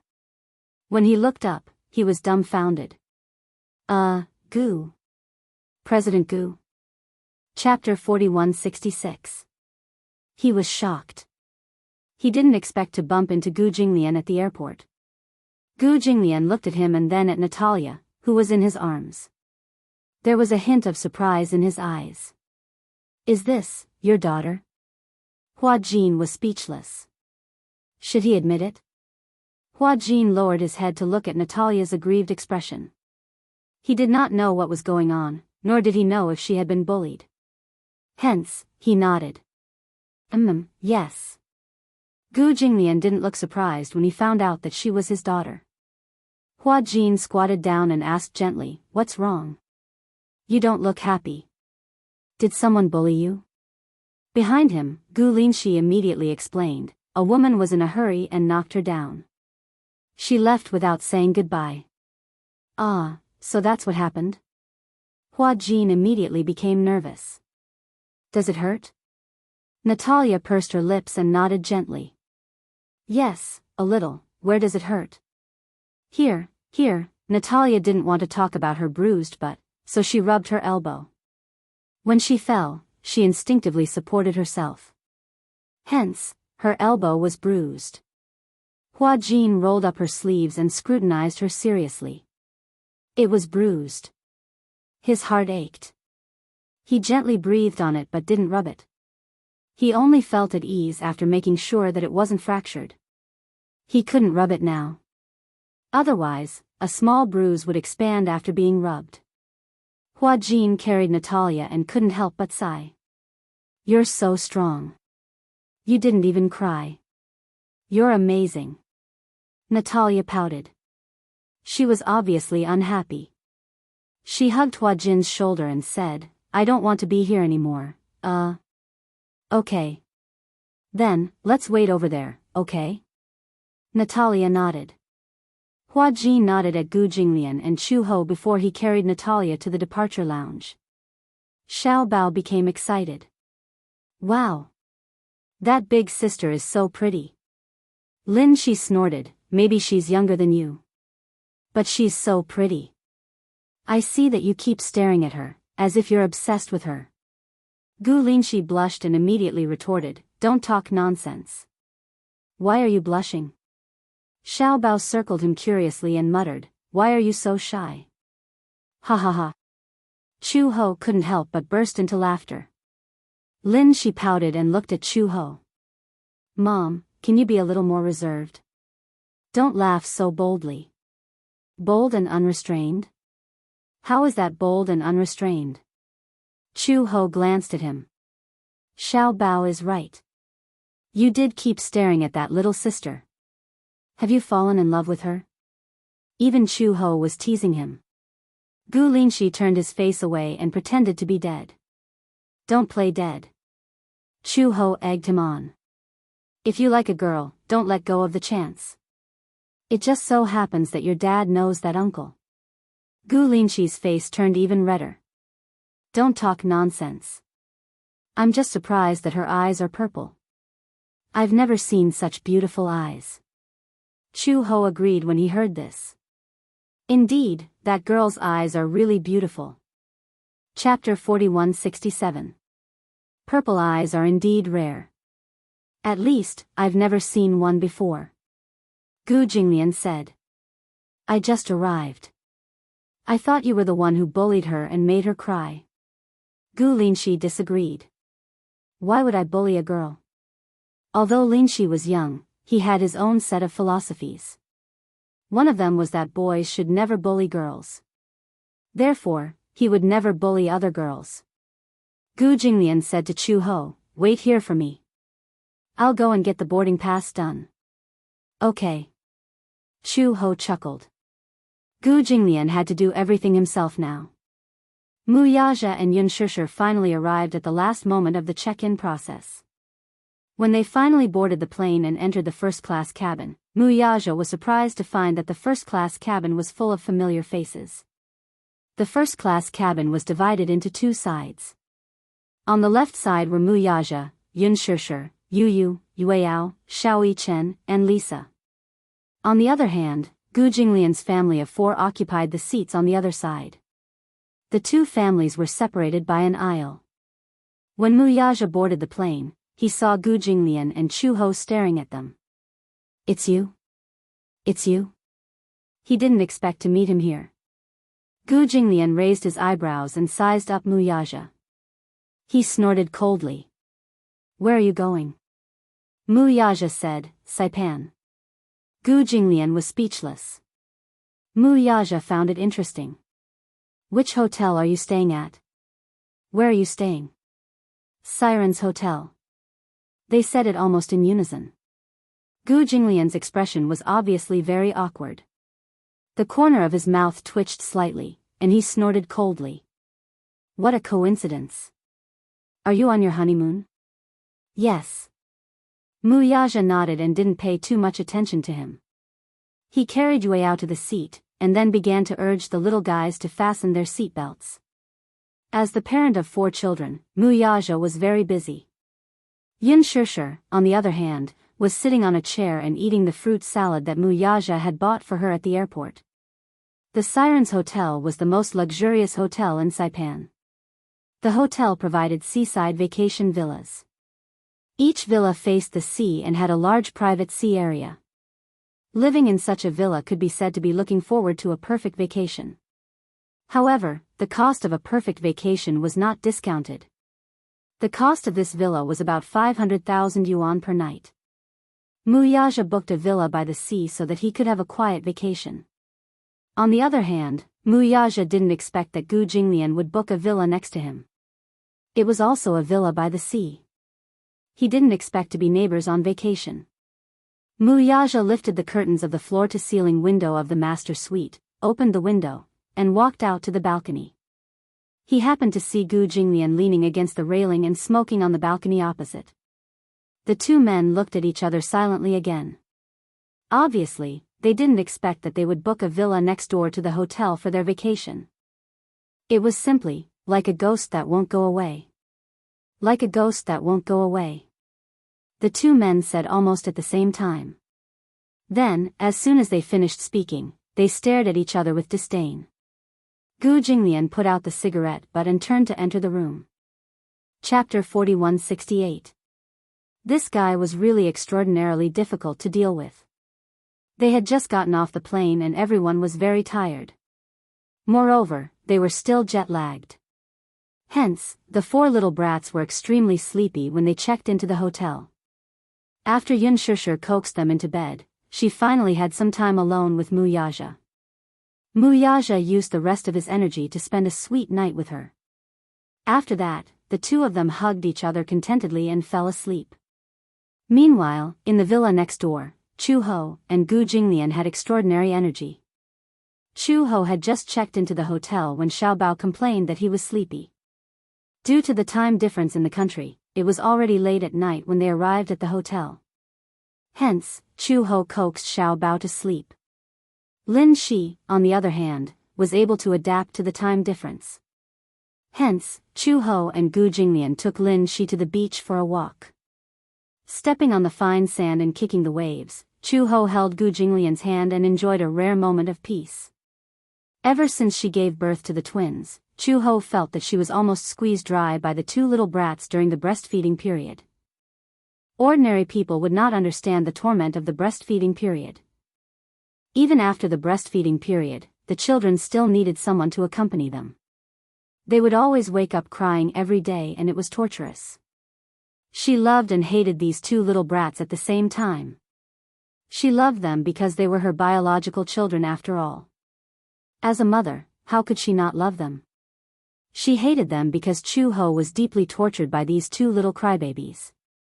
Hence, she had to quickly escape for a period of time to avoid trouble. Now, she finally had some peace. Although it would be a lie to say that she did not miss them, she felt more relaxed than ever. Gu Jinglian also felt sorry for her. He knew that she had been busy for a long time after the breastfeeding period for the 4 children. When he saw this, he also felt sorry for her. Hence, he put the honeymoon on the agenda so that she could relax for a period of time. After all, she could not put the cart before the horse and confuse the meaning of marriage for the sake of the children after marriage. Other than family, marriage was more about the feelings between husband and wife. During that period of time, he was busy with work and rarely spent time with her. Thus, he thought of using the honeymoon as an opportunity to make up for their relationship. He thought that she would feel sleepy after the plane landed. However, he was wrong. Who was Chu-Ho? She used to be an Interpol anti-crime inspector, and her physical fitness was much better than many men. It just so happened that Gu Jinglian was not tired. Chu-Ho even teased him. After all, he was an old man. How could he be so good at enduring jet lag? Gu Jinglian was a little unhappy when he heard this. What do you mean an old man? He was clearly still very young, all right? Gu Jinglian was a little unhappy, so he whispered in her ear, "You dare to doubt my physical fitness? I'll teach you a lesson tonight." When Chu-Ho heard this, his face turned slightly red, but he laughed helplessly. "I was just joking, and you actually took it seriously? Are you a child?" "Yes, I'm childish. I'm hopeless." When Chu-Ho heard this, she could not do anything about it. Just as she was laughing, Gu Jinglian walked over and gently held her hand. "Do you like it here?" Gu Jinglian's voice became gentle. Chu-Ho said sincerely, "I like it. It's very quiet. Even with the sea breeze, I can feel my heart calming down. Then, we can come here often in the future." Chapter 4169. "No, I won't." Gu Jinglian said, "I want to buy a villa here. In the future, when we have time, we can still come over and play for as long as we want. As long as you like it." Chu-Ho couldn't help but feel a little flattered. Although Gu Jinglian doted on her immensely after their marriage, it was a little too much for him to say that he wanted to buy a villa here just because she said that she liked it here. Chu-Ho asked tentatively, "The villas here should be very expensive, right? I heard that some of the private islands here can be sold." Chu-Ho was speechless when she heard this. "I heard that the villas here are very expensive. A private island must be very expensive." Gu Jinglian smiled and said, "If you like it, it has its value." Chu-Ho couldn't help but laugh when she heard this. "Actually, there's no need for that. As long as you have the intention. If you want to come here again in the future, you can just find another chance to come. How many more chances will you have to come here in the future? This money is too extravagant and wasteful." Gu Jinglian didn't think much of it when he heard this, but he didn't take it too seriously. After all, Chu-Ho was Chu-Ho, and he was him. There was a huge gap between the two people's spending habits. Xiao Bao had once had a very difficult time. That was a period when she only had a basic salary of $2,000 a month and a few $100s of overtime pay, but she had to raise Xiao Bao alone. One could imagine how difficult that period of time was. When she was young, Chu-Ho had also experienced a homeless life. She had stayed in a refugee camp and even a small piece of bread had to be taken from others. Sometimes, she could only snatch scraps. As a result, she could only endure a night of hunger. Therefore, she had always thought that money was very precious. After marrying Gu Jinglian, she could be said to have reached the heavens in a single bound. What did it mean to become rich overnight? This was it. Gu Jinglian was very wealthy. Even Gu Jinglian didn't know how much wealth he had. However, she couldn't get used to living an extravagant life. She was an optimistic person by nature and was good at finding joy in hardship. She was used to living a hard life and always felt that she was very poor psychologically. Living a down-to-earth life made her feel at ease. Chu Ho was a very independent woman and didn't like to rely on others. Gu Jinglian didn't allow her to go out to work because he thought that the Gu family's business. However, Chu Ho wasn't used to living and took a long time to get used to it. Gu Jinglian was different. When he was in the past, he was in primary school. Gu's a family's family was his tea. Old Master Gu was willing to give him more than $100 bills a day. This was a treatment that no one else had ever received. TSSS Tuzes, teet. The difference could be seen at a glance. Therefore, Gu Jinglian, who grew up in a privileged environment, naturally didn't have the concept of money. To him, a Gucci bag that cost tens of thousands of dollars was equivalent to lunch in the eyes of ordinary people. Ever since she married Gu Jinglian, Chu Ho's words and actions gave Gu Jinglian a headache. Chapter 4170. She was addicted to online shopping. Ever since she learned how to shop online, she was used to going online to search for quality goods. She would buy them in bulk. Gu Jinglian went to the mall to buy her a few luxurious clothes, bags, and shoes. Gucci, Christina, etc. However, Chu Ho did not want them after wearing them a few times. She was too lazy to dress herself up. Those branded clothes and bags were often the most useless. Especially a silk dress from Chanel. Just a slight movement of the arm would cause it to unravel. Chu Ho despised it. How could such expensive clothes be so useless? Although she knew that people who could afford such expensive clothes would not be calculative about such things, she still despised it. As a woman, she actually complained to Gu Jinglian that she had spent so much time shopping and spent so much energy just to buy a few clothes that could not be worn more than a few times. She felt very angry.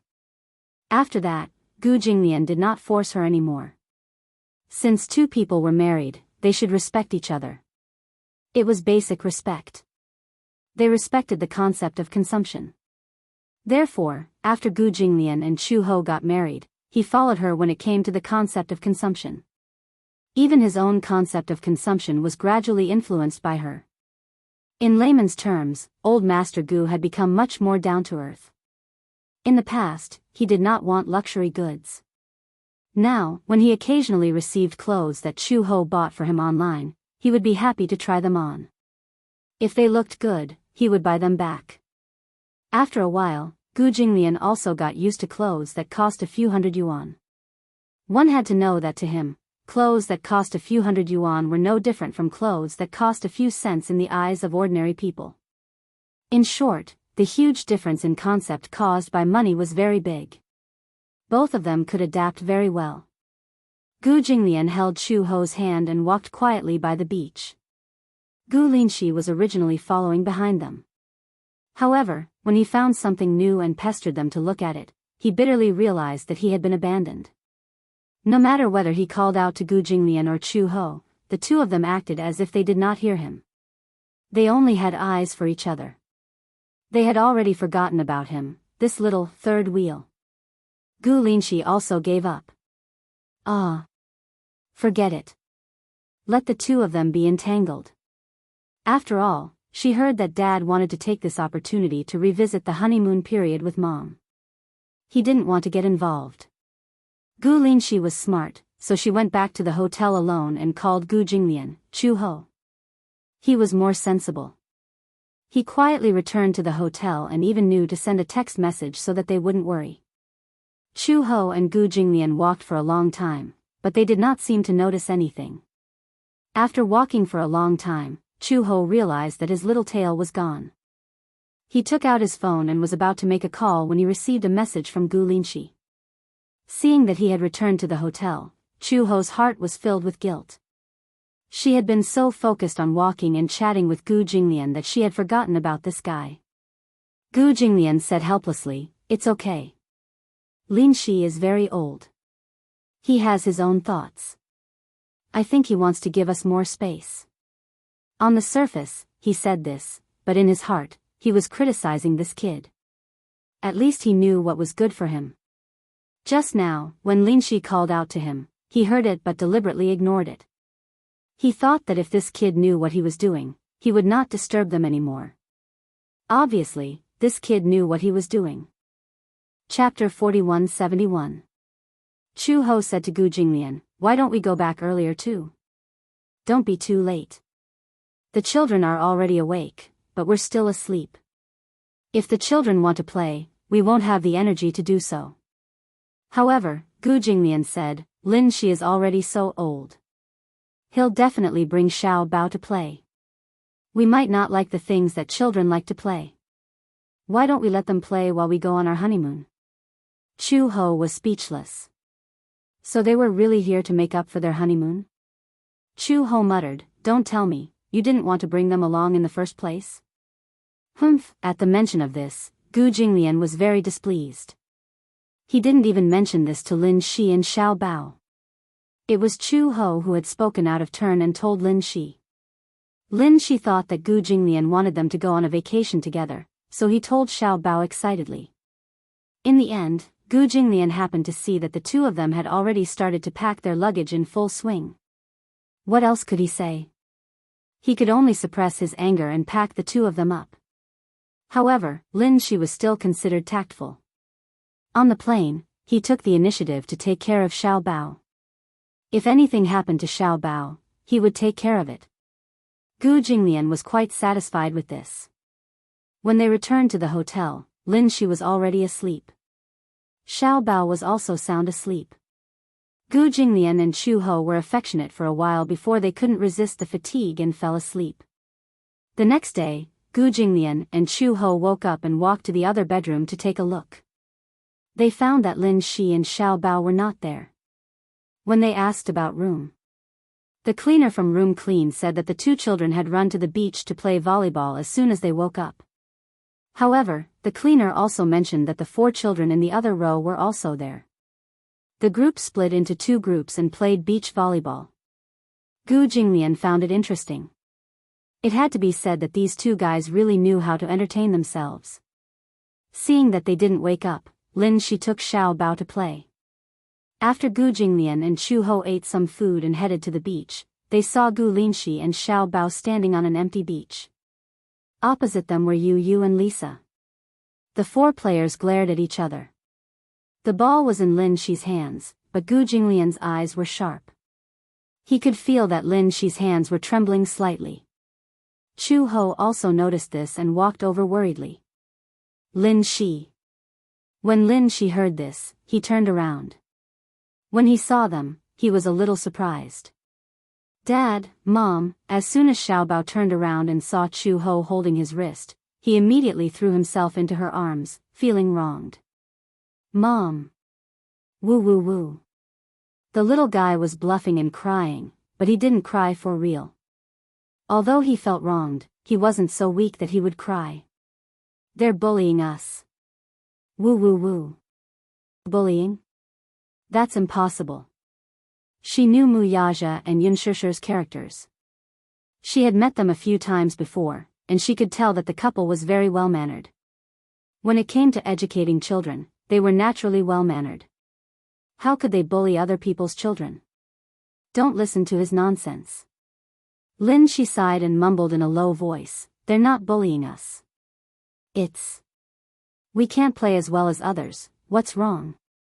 Chu Ho finally understood. "You lost to them in volleyball?"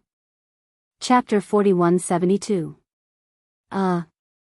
If it's just a loss, then it's fine. Lin Shi said awkwardly, "I can catch the ball, but it's too strong. If I insist on catching it, then my wrist will feel a burning pain." Chu He's face was full of questions. He looked at the other side. Yu and Lisa. Both of them were still young and one of them was a girl. Yu was younger than Lin Shi. He looked at Lisa, whom he had never seen before, but she looked thin and weak. Chu Ho could not believe it. "It can't be. You actually lost to them? One of them is younger than you and the other is a girl. She's so skinny, how can she be so strong?" Xiao Bao panicked. "It's true. She's so strong. I saw her wearing a singlet just now. Don't be fooled by her skinny figure. She's got muscles underneath. Lin Shi was indignant. After all, as a boy, losing to a girl was an embarrassing thing. However, whether he was willing to admit it or not, it was the truth. Lisa did not like to talk, but whenever she jumped up and spiked the ball, he was worried that she would accidentally hit the volleyball. Xiao Bao had caught her ball once and was so scared that he started trembling. He did not dare to catch her ball again. Lin Shi was naturally unwilling to admit defeat.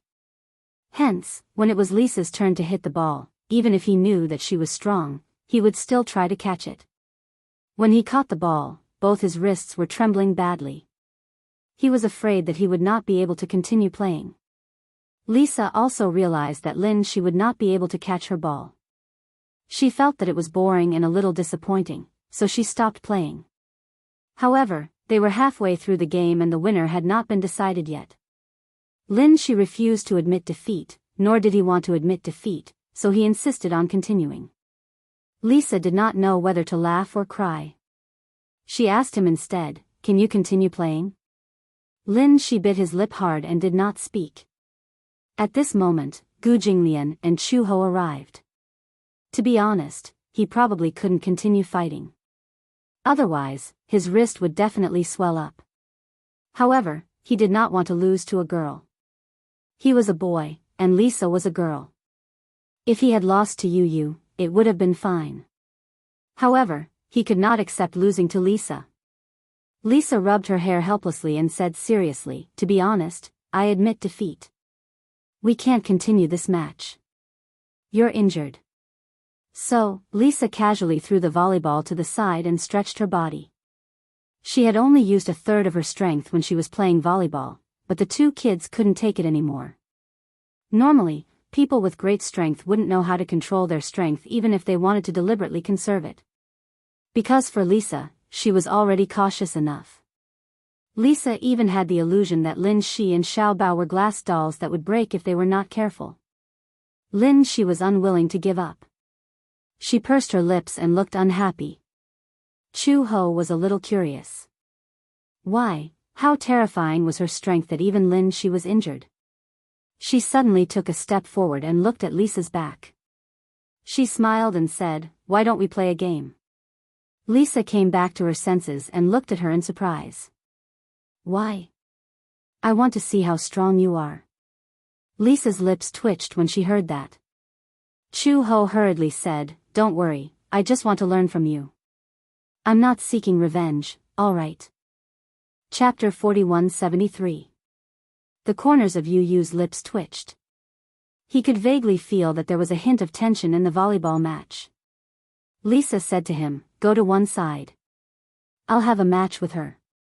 This, Xiao Yichen thought to himself helplessly. Is there really a point to this match? No matter who wins, it won't be a dignified victory, right? Lisa would still be fine. If Chu Ho won, he would think that she was an adult and would stoop to the level of a child. If she lost, he would think that it was too embarrassing for an adult to lose to a child. Lin Shi said hesitantly, "Forget it, I admit defeat. Don't misunderstand." With a smile on her face, Chu He walked to Lin Shi's side and picked up the volleyball from the ground. Dusting off the sand on it, she said with a smile, "I just wanted to see how strong a girl can be to almost hurt a boy's hand." Lisa was expressionless when she heard this. "He was the one who wanted to play with me. I saw that he was injured and didn't want to play anymore. He doesn't want to admit defeat." Lisa was naturally competitive, especially in a situation where she could win. She would never admit defeat unless someone had the ability to convince her. "Then, can you let me have a taste of your skills?" Chu Ho asked tentatively. Lisa was in a daze. She felt that the face in front of her seemed familiar. Vermilion bird? A noun flashed through her mind. There was a vermilion bird in the Hurricane Group. There was also a vermilion bird in the International Criminal Police Organization. One was a black vermilion bird while the other was a white vermilion bird. Everyone used this name to distinguish between the two. Lisa was a junior and had never seen white vermilion bird in person. However, she remembered seeing a picture of white vermilion bird. She was smiling and her eyes were full of confidence. She looked very similar to the woman in front of her. She couldn't help but feel suspicious. Just as she was in a daze, Chu-ho couldn't help but remind her, "Are you ready?" Lisa immediately reacted. She took half a step back and bowed slightly. She immediately returned to her battle stance. Chu-ho served. She held the volleyball up high and made a standard serve. The volleyball flew over the railing. Lisa's reaction was quick. Like a cat, she darted forward and used her considerable jumping ability to hit the volleyball back. A special volleyball match was about to begin. Wuxia and Xianxia came back from their walk on the beach and saw this scene. Hua Jin, who was following behind her, saw it as well. Of Xiao Yichen and Yu were still asleep, and Xiao Yichen and Yu were still asleep. Of Xiao Yichen and of Yu of them. Of course. And Yo. Xiao Yichen and Yu of Yu's aunts. And Yu.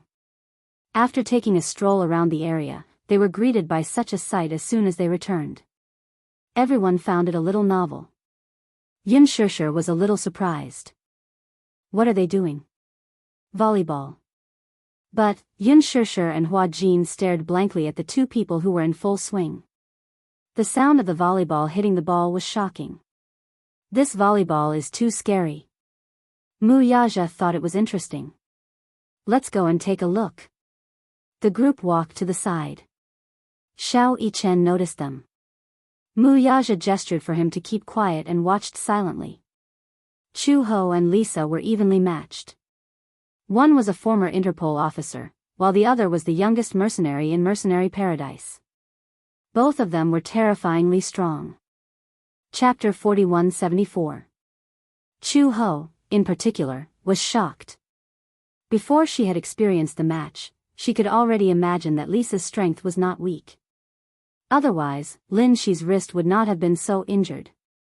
However, she did not expect Lisa's strength to be so terrifying. She even felt that this girl's potential was far above hers. As the saying went, the younger generation will surpass us in time. That was the gist of it. As for Lisa, how could she not be surprised? What she did not expect was that Chu-ho's strength would be so great. She looked gentle and weak, but she did not expect that her strength would not be inferior to that of an official mercenary. Because of this, she was even more certain that the woman in front of her must be the governor of the International Criminal Police Force. She was amazing. To be able to compete with a famous character, Lisa's heart was immediately filled with motivation. She was not to be underestimated. Even if it was just a volleyball match, she would give it her all. Lisa was a person who had a strong desire to win. She would either never compete with others, or she would always want to be the best. The game was no exception. After a few rounds, no one was at a disadvantage. The score was maintained at a stalemate, and no one was willing to give way to the other. Even if one party led by a few points, the other party would catch up immediately. Bang! Bang! Bang! Those who were in the know would know that they were playing volleyball, but those who were not would probably think that there was an explosion. Lisa gradually felt that the volleyball was going soft. It was full of air, but now, it felt like it was running out of energy. Not to mention Xiao Yichen and Yu, even Gu Jinglian was trembling with fear. Not to mention Xianxia and Hua Jin, who were not far away.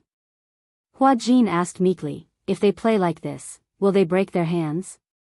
Xianxia muttered, I don't know if Chu-ho will, but I'm sure Lisa won't. Why? Have you ever seen a child this big lift a 20-kilogram dumbbell like it's a toy? Xianxia still had some lingering fears. Last time, in the gym at home, she wanted to put away the dumbbells Lisa used for training. In the end, when she bent down to pick them up, she almost sprained her back. So heavy. From then on, she didn't dare to pick up any of Lisa's fitness equipment. If he wasn't careful, his waist would really sprain. Hua Jin muttered, that's a little too scary. Xianxia was rather curious. I'm thinking, if Yaja were to play volleyball with Gu Jinglian, who would win? Hua Jin looked at Mu Yaja and then at Gu Jinglian.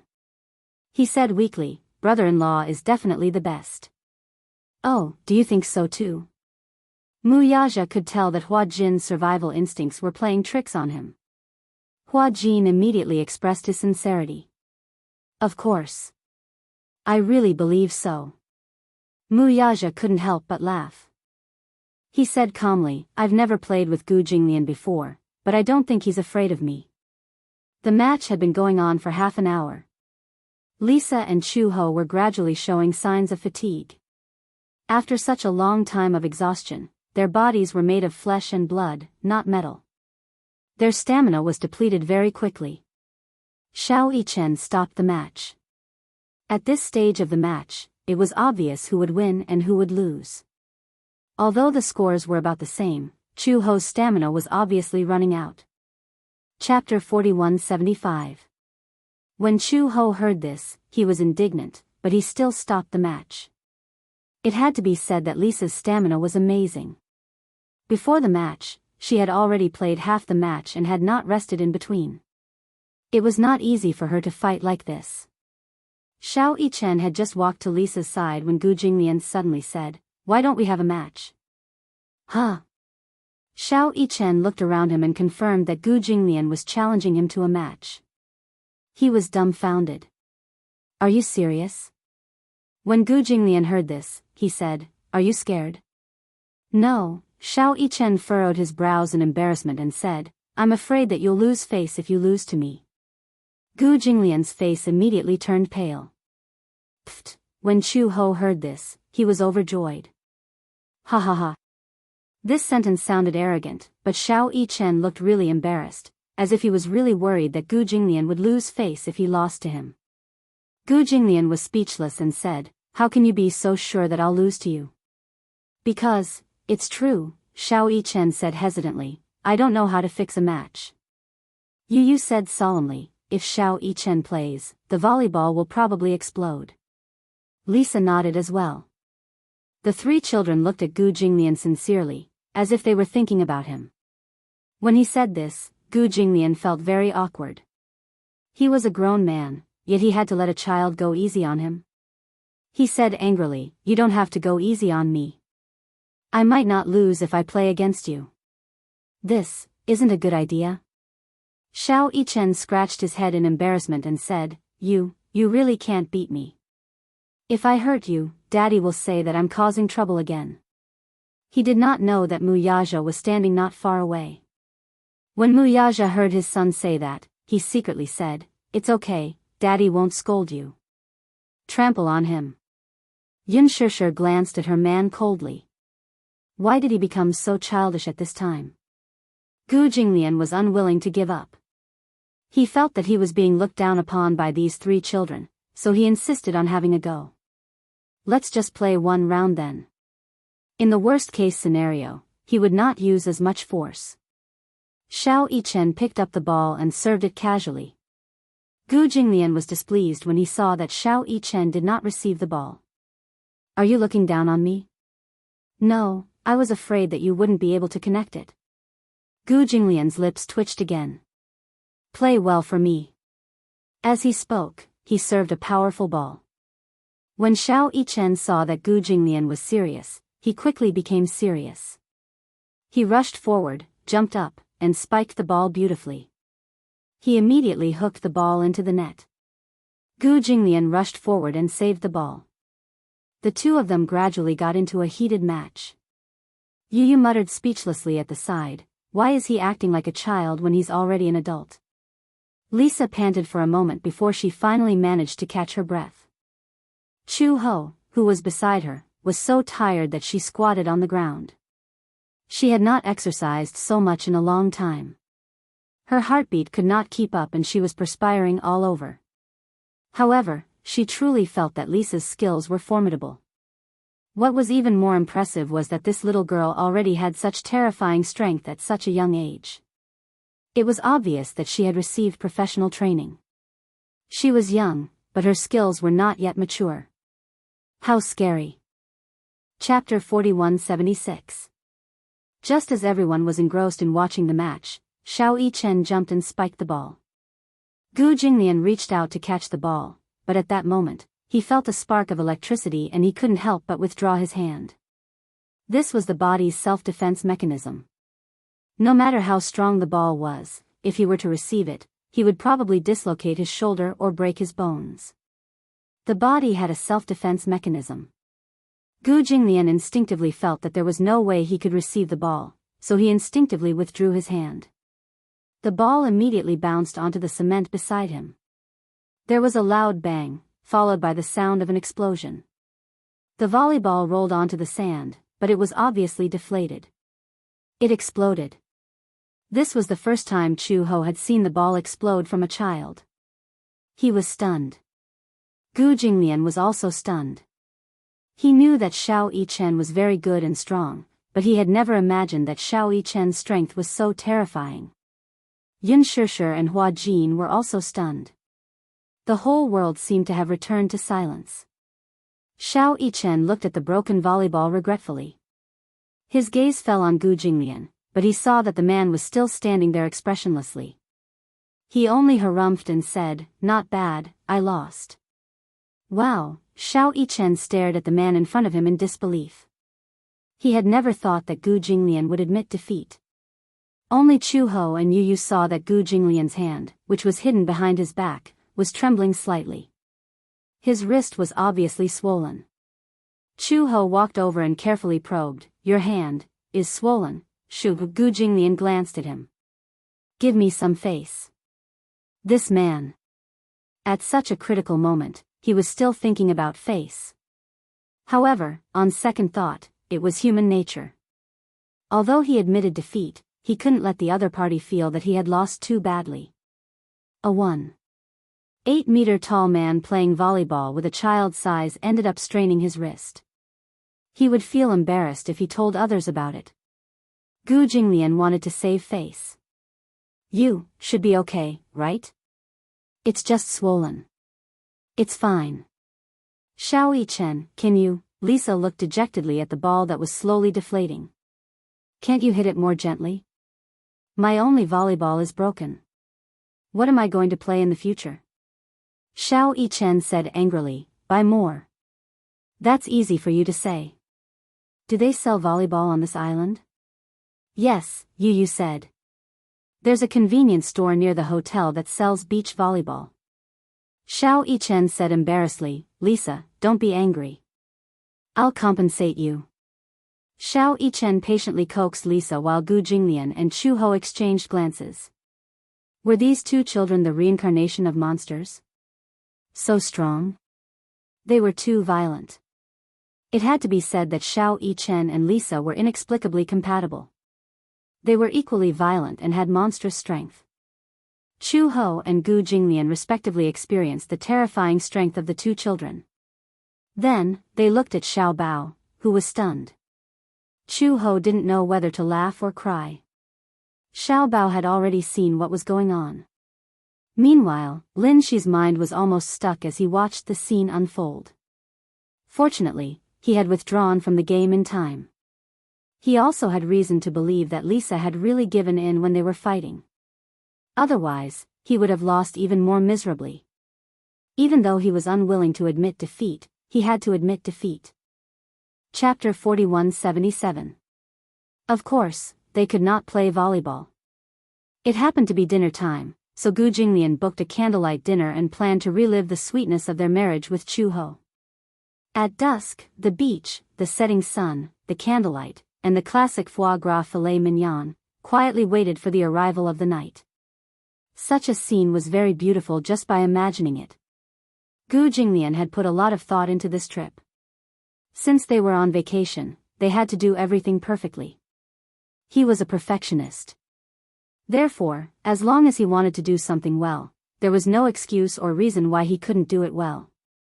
Chu Ho, on the other hand, had put a lot of thought into him. When the candlelight dinner was ready, Chu Ho was still worrying about what delicious food there was on the island. She was hungry, and her head was full of steak and hamburgers. Gu Jinglian sent the two children to other restaurants on the island to eat with the bodyguards. Then, he happily prepared to have a candlelight dinner with Chu Ho. Lin Shi knew his intentions, so she did not say anything and promised to take good care of Xiao Bao. Then, she held Xiao Bao's hand and walked away, coaxing and cajoling her. Gu Jinglian was looking forward to the romantic candlelight dinner. He said that he wanted to give Chu Ho a surprise, but just now, he held her hand and walked to the beach. Chu Ho saw the small dining table from afar. It was only big enough for two people to sit face to face, and there were snacks and beautiful candlesticks on the table. Chu Ho widened her eyes in surprise. This is a candlelight dinner. Gu Jinglian looked at her affectionately. Do you like it? Chu Ho was stunned for a moment, then she turned around and looked up at him. She smiled and squinted her eyes. I like it. She tiptoed, put her arms around his shoulders, and planted a kiss on his cheek. Although this man was always disliked by her for not being romantic enough, occasionally, he would deliberately create a romantic surprise. She had also fantasized about their romantic honeymoon. Although it had been delayed a lot, it did not stop her from looking forward to their honeymoon. Gu Jinglian held her hand and sat down. After the two of them sat down, the candlelight dinner officially began. Just as the main course was being served one after another, Gu Jinglian suddenly caught a whiff of smoke. After him, Chu Ho also caught a whiff of smoke. Gu Jinglian did not know where the smoky smell came from at first. It was the unique smoky smell of barbecue. The smoky smell was mixed with the aroma of barbecued meat.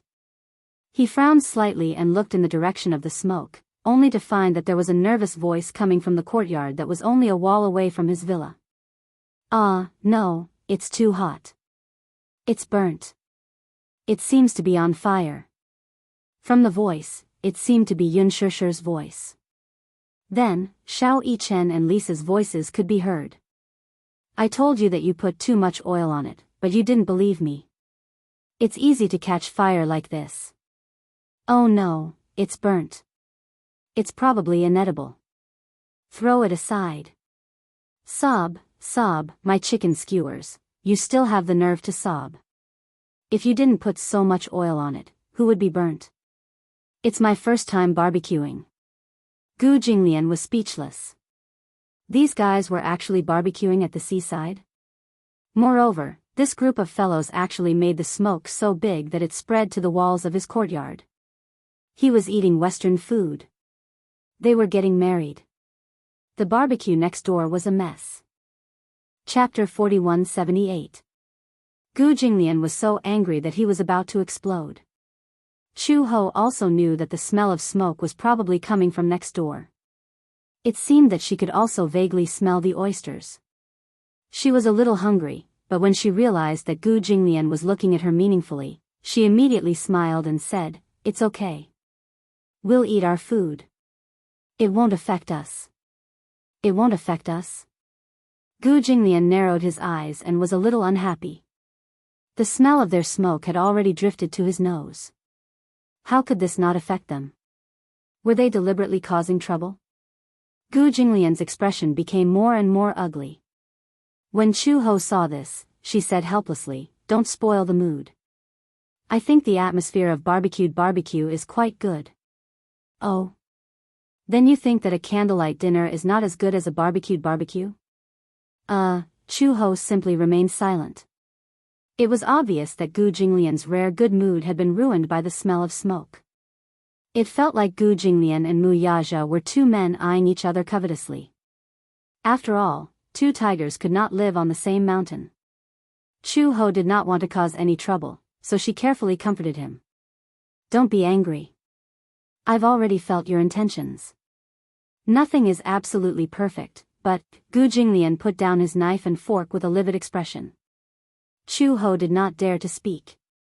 At this moment, Gu Jinglian suddenly heard Xiao Bao's noisy voice from next door.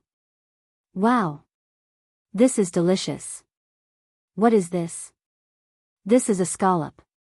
It seemed to be Lin Shi's voice. Gu Jinglian's expression was one of disbelief. Why did Lin Shi and Xiao Bao's voices appear next door?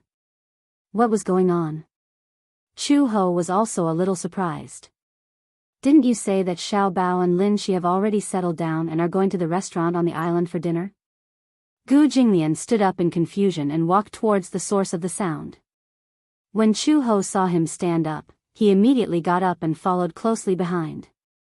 The two villas were separated by a snow-white railing. Through the fence, one could see the scene in the private courtyard opposite. Gu Jinglian walked over and was speechless when he saw Xiao Bao and Lin Shi, the two clowns, jumping around the 3 barbecue grills. The yard was very big, so it was more than enough to set up 3 barbecue grills. It was Xiao Bao's first time cuffing barbecue, so he was very excited. In order to prepare for the barbecue, Mu Yaja and Yun Shishir spent the whole afternoon preparing and finally finished. Other than some vegetarian dishes, there were also beef, bacon, pork, and most of the ingredients were seafood. Living by the sea, eating by the sea. The seafood here was caught by the local fishermen of Saipan, so it was very fresh. The seafood that was cuffed was very plump and tender. Chu Ho walked to Gu Jinglian's side and followed his gloomy gaze. She immediately saw Xiao Bao and Lin Shi's figures, and the corners of her mouth twitched slightly. Gu Jinglian was angry. Gu Chengza! He roared angrily. Xiao Bao, who was separated by a fence, shuddered and immediately stood at attention. He subconsciously looked around and did not know where the sound came from. It was not until Lin Shi saw Gu Jinglian's figure that he tugged at the corner of his shirt and pointed in the direction that he saw Gu Jinglian. Gu Jinglian's face darkened even more. How could he have given birth to such a stupid son? Dad! Xiao Bao waved at him. Come on, let's play together. Gu Jinglian's face turned even paler. Chapter 4179. Compared to Xiao Bao's excitement, Lin Shi felt inexplicably uneasy. He had a feeling that Gu Jinglian's expression was not good. He was sensitive enough to sense that his father did not seem to like Uncle Mu Yaja very much. Originally, he and Xiao Bao had been taken out to eat at a restaurant on the island, but when they passed by Mu Yaja's private villa, they bumped into Yun Shishir. Yun Shishir warmly invited him and Xiao Bao to barbecue. He had never barbecued before, so he couldn't resist the temptation and agreed. In the end, he was so happy that he forgot about home. He didn't expect that he would be lured here. Yun Shishir saw that Lin Shi and Xiao Bao were standing still. She followed their gaze and saw Gu Jinglian and Chu Ho's voices. She smiled and walked over. She looked at Chu Ho and then at Gu Jinglian. She smiled and said, "Do you want to join us?" Chu Ho was just about to nod. She also wanted to barbecue. Most importantly, the aroma of the barbecue was too tempting. It would have been better if they didn't come closer. Once they came closer, the aroma made it impossible for them to resist. However, whether they could join them or not depended on whether Gu Jinglian was willing to do so. She looked up at Gu Jinglian. Gu Jinglian's expression softened a little. If Mu Yaja had come over and asked him if he wanted to join them, he would have rejected him firmly and rolled his eyes at him. However, the person who came was Yun Shishir. He had always been very gentlemanly towards women. Hence, he felt that he would not give other women too much of a hard time. He declined politely, "No need." Yun Shishir felt that it was a pity. Why? Isn't it fun to be together as a family?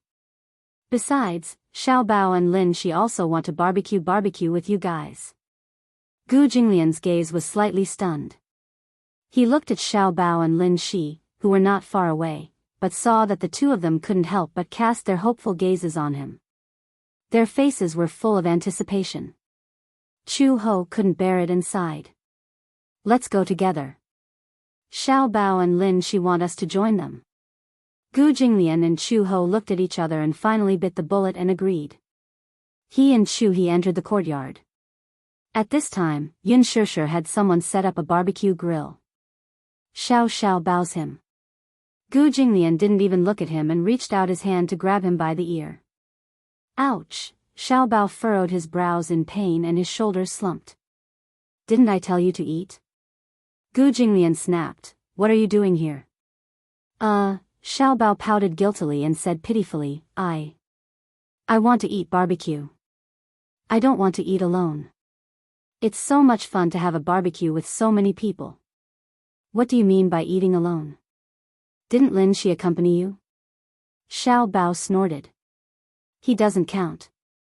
Lin Shi was speechless. Why didn't he count? Yunshishir walked over and said, it's fun for children to gather together. Look, there are 4 or 5 children here. If they're together, they won't be lonely.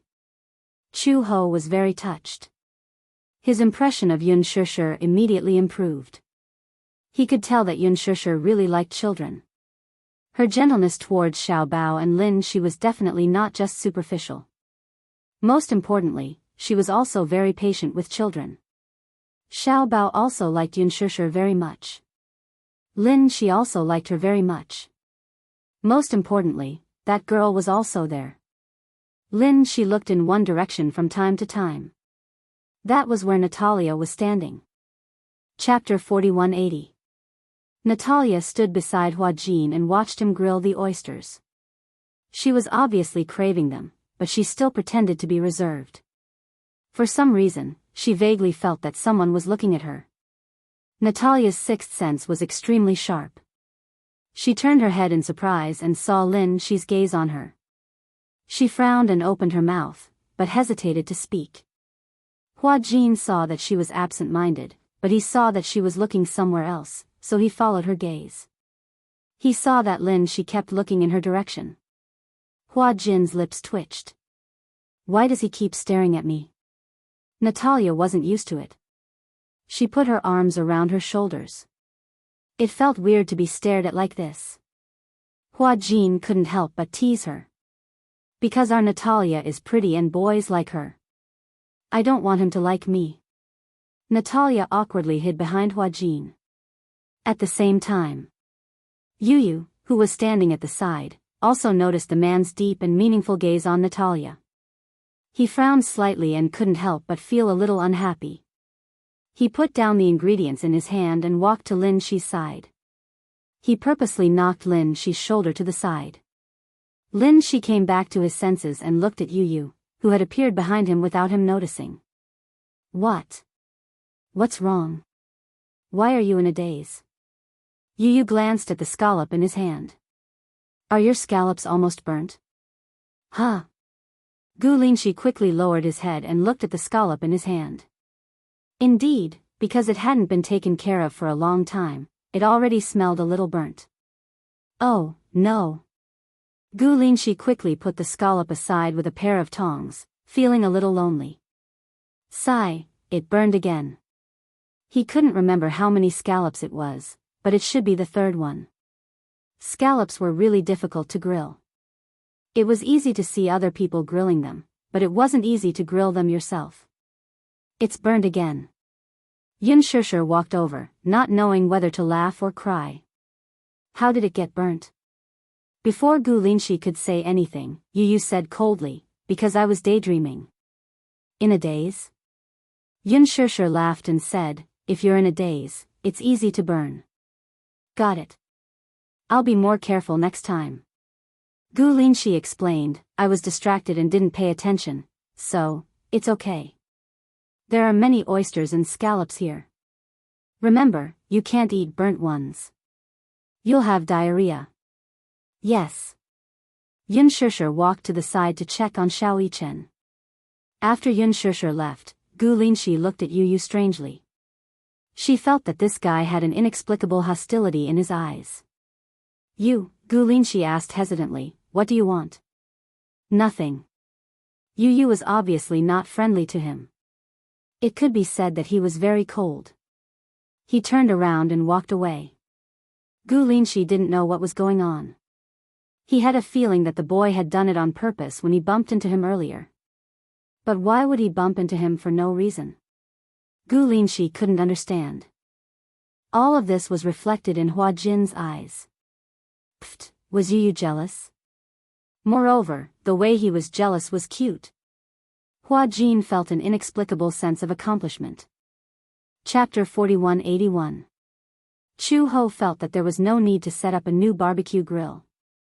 She walked to Lin Shi's side and watched him carefully brush the oil over and over again. Her interest was piqued. Is it fun? Lin Shi nodded from the bottom of his heart. It's fun. The feeling of grilling barbecue by oneself was different from eating it ready-made. There was an inexplicable sense of accomplishment. Chu Ho also set up 2 skewers of octopus feet and started grilling them excitedly. Although the grilling time was not too long, Lin Shi had some experience. Chu Ho did not know how to grill, but he would still stand at the side and give pointers like an old man. Chu Ho laughed in her heart. This guy was too interesting. Actually, he was not that good at grilling, but he was here to give him pointers.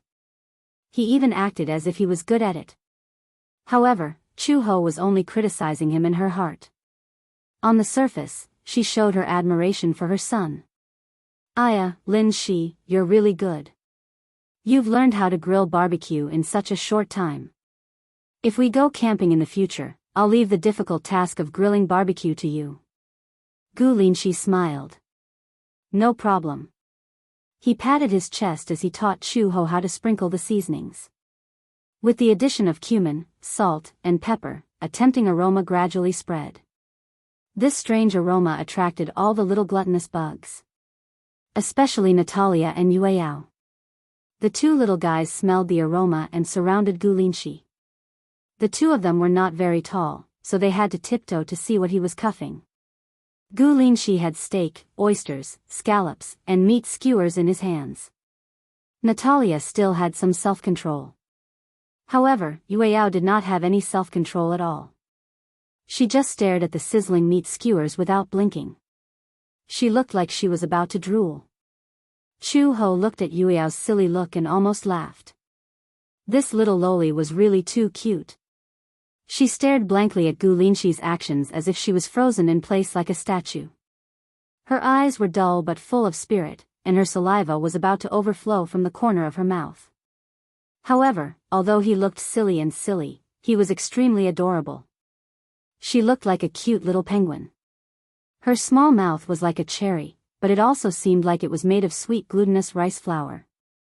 In addition, saliva overflowed from her lips, giving her a crystal clear feeling. He got closer and smelled her.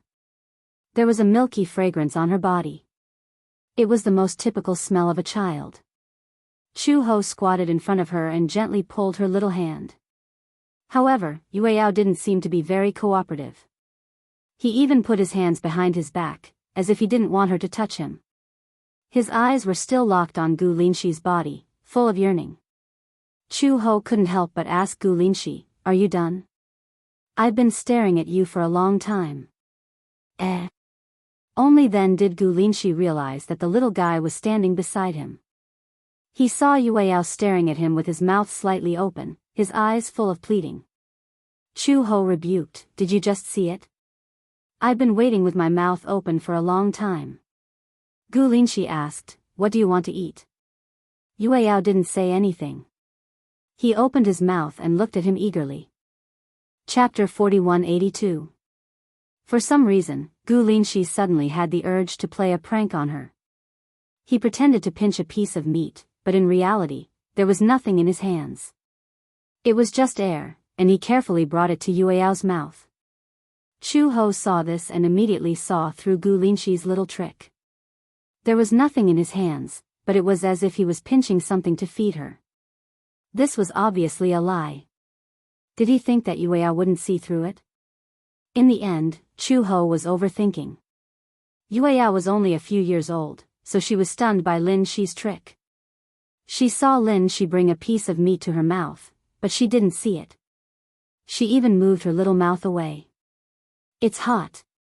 Lin Shi couldn't stop laughing. How was it hot? This guy wasn't stupid at all. He knew that freshly baked food was hot. Or was it that he was already injured when he went to steal food from Yunshishir's place, so he learned his lesson? Lin Shi pretended to blow gently, then said to Yueyao, "It's not cold anymore. Try it." "Really?" Yueyao still didn't believe him. After hesitating for a long time, she timidly opened her little mouth. Lin Shi fed her the meat. Yueyao didn't even look at it. She opened her little mouth and bit into a ball of air. In the end, Chuho didn't know whether to laugh or cry. Yueyao didn't even look at it and swallowed the ball of air whole. In the end, she didn't taste anything and looked puzzled. Lin Shi even asked seriously, "Is it good?" Yueyao answered honestly, "I can't taste it." Lin Shi coaxed her again, "I'll give you another piece of meat to try, okay?" Yueyao became excited, "I want to eat meat." She clenched her fists and looked expectant. Her eyes sparkled, which made Chuho feel a little sorry for her. Lin Shi grabbed another ball of air and brought it to her mouth. In the end, when she bit it, she still did not taste anything. She even chewed it seriously, but there was no taste at all. The confusion in her eyes grew even greater. Chuho couldn't take it anymore. "All right, stop teasing her. Look at how wrong she looks." Not to mention Chuho, even Lin Shi himself couldn't bear it. He felt very guilty, so he finally picked up a small piece of real meat and put it in her mouth. The meat was an octopus foot. It was cut into small pieces and was very tender and springy. The Yueyao had just changed its teeth, so the octopus foot was a little hot. However, Lin Shi blew on it and it was much more comfortable. After eating a few pieces of octopus feet, Yueyao smelled the tantalizing aroma coming from the barbecue grill where Yu was standing. She ran over to him and looked up. Gu Linshi looked at her and couldn't help but feel his heart soften. When his sister and brother grew up, they would definitely be as cute as Yueyao. When that time came, he would be a big brother. However, his sister was still too young now. She could only speak a little. He didn't know if she would be more like her father or her mother when she grew up. Chuho saw that he seemed to be thinking about something and couldn't help but ask, "What are you thinking about?" "Me." Gu Lingxi came back to his senses and looked at Yueyao's back. He said slowly, "I'm thinking that my sister will be as cute when she grows up. You must have been as cute when you were young. Everyone was cute when they were young." Chapter 4183. Hee hee. I was thinking that no matter who she looked like, she would definitely be very beautiful. Chu Ho looked at Yueyao's back and muttered, "She looks more like Dad. What do you think?" "Yeah. If your sister looks more like Dad, she might be even prettier." Gu Linshi disagreed. "Who said that? If she looks like Mom, she would definitely be very beautiful too. How can you be so sweet with your little mouth?" Chu Ho couldn't help but scratch the bridge of his nose. Halfway through the barbecue, Mu Yaja suddenly brought over a few boxes of fireworks. Xiao Yichen and Xiao Bao immediately got excited when they saw the fireworks. They didn't even care about the barbecue as they ran to the beach and circled around Mu Yaja. Mu Yaja quickly said, "Don't stand here. It's dangerous." "Humph, what's so dangerous about it?" Xiao Yichen didn't think much of it. He could even casually throw grenades around for fun. Mere fireworks wouldn't scare him. "Oh, then keep an eye on your brother. Don't let him get too close, or else he might get hurt." "Okay." Xiao Yichen immediately took Xiao Bao's hand and walked to the side. Xiao Bao still wanted to get closer, but Xiao Yichen held him back again. "Don't get too close." Xiao Bao, on the other hand, had an incredulous look on his face. "Why not? If there's a problem with the fireworks, it will splash on you and then you'll be in danger." After Xiao Yichen explained it this way, Xiao Bao understood. However, he still couldn't suppress his excitement. He looked at the fireworks expectantly and said happily, "Fireworks, fireworks." It was the first time the children had set off fireworks at the beach, so they were inexplicably excited. Mu Yaja studied it for a while. The wind at the beach was strong, so it would be difficult to light it with a lighter. Therefore, he used the old method. He lit a cigarette and confirmed that there were no children standing around. Then, he lit the fuse with a spark and hurriedly retreated. 10 seconds later, with a whoosh, several meteors rose into the sky in a straight line and quickly disappeared into the night. There were a few more shio shio shio sounds, and the fireworks continued to rise into the sky, but they did not disperse as expected. Xiao Bao was surprised. Where are the fireworks? Natalia and Yueyao also looked around curiously. Generally speaking, when the fireworks rose into the air, they would definitely explode into several brilliant flowers, but now they couldn't see them. Just as the group of people looked at each other, there were a few walala sounds, and dozens of beautiful fireworks suddenly bloomed in the night sky. The falling sparks were like tassels, slowly spreading along the texture of the night sky. These were fireworks bought from a local Chinese vendor, and they were definitely of the highest quality. Therefore, the dazzling effect was indeed beyond Mu Yaja's expectations. He didn't set off fireworks at the beach, so this idea suddenly popped up in his mind. At that moment, the waves, the night breeze, the night sky, and the fireworks, it was a perfect match that couldn't be any more beautiful. Xianxia stared blankly at the dazzling fireworks in the night sky, and for a moment, she forgot where she was. Things that were so beautiful that it took one's breath away could always make one forget all their worries. She quietly watched the bursting fireworks. Half of the night sky was almost dyed bright by the brilliant fireworks. It's so beautiful, so beautiful. Xiao Bao clapped his hands in excitement. Chapter 4184. Hence, even though the fireworks were over, he still wanted more. Is there more? He looked at Mu Yaja expectantly, his eyes full of anticipation. There's more. Mu Yaja continued, but there's something in the villa's storage unit. Are you willing to move it with me? Of course. Xiao Bao mustered up his courage and asked, can I light the fireworks myself? No. Mu Yaja rejected him without hesitation. Xiao Bao's face fell when he heard this. He was disappointed. Why? Because you're still too young. Mu Yaja gave him this reason. Xiao Bao was even more disappointed when he heard this. He said indignantly, I'm not young anymore. I'm all grown up. Ha ha ha. Mu Yaja laughed when he heard this. How old are you?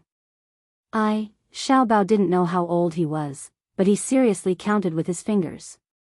Gu Jinglian stood at the side and looked at his son's mature appearance. He was furious. Didn't I teach you how to count? Xiao Bao scratched the back of his head awkwardly and said helplessly, I've forgotten how old I am, ha ha ha. Xiao Yichen couldn't help but laugh when he heard this. Xiao Bao thought that he was laughing at him. He was so angry that he dodged and shouted, don't shout. Mu Yaja added, you still have the cheek to laugh. When you were my age, you couldn't even do basic arithmetic. Xiao Yichen couldn't laugh anymore when he saw that his father was undermining him. He smiled awkwardly and turned his head away. His father? Was he really his father? Was there a father who would undermine him like this? Xiao Yichen was very unhappy. He stood gloomily at the side and looked at Mu Yaja with resentment. Mu Yaja couldn't be bothered with him and said, I'll go get a few boxes of fireworks. You guys wait here.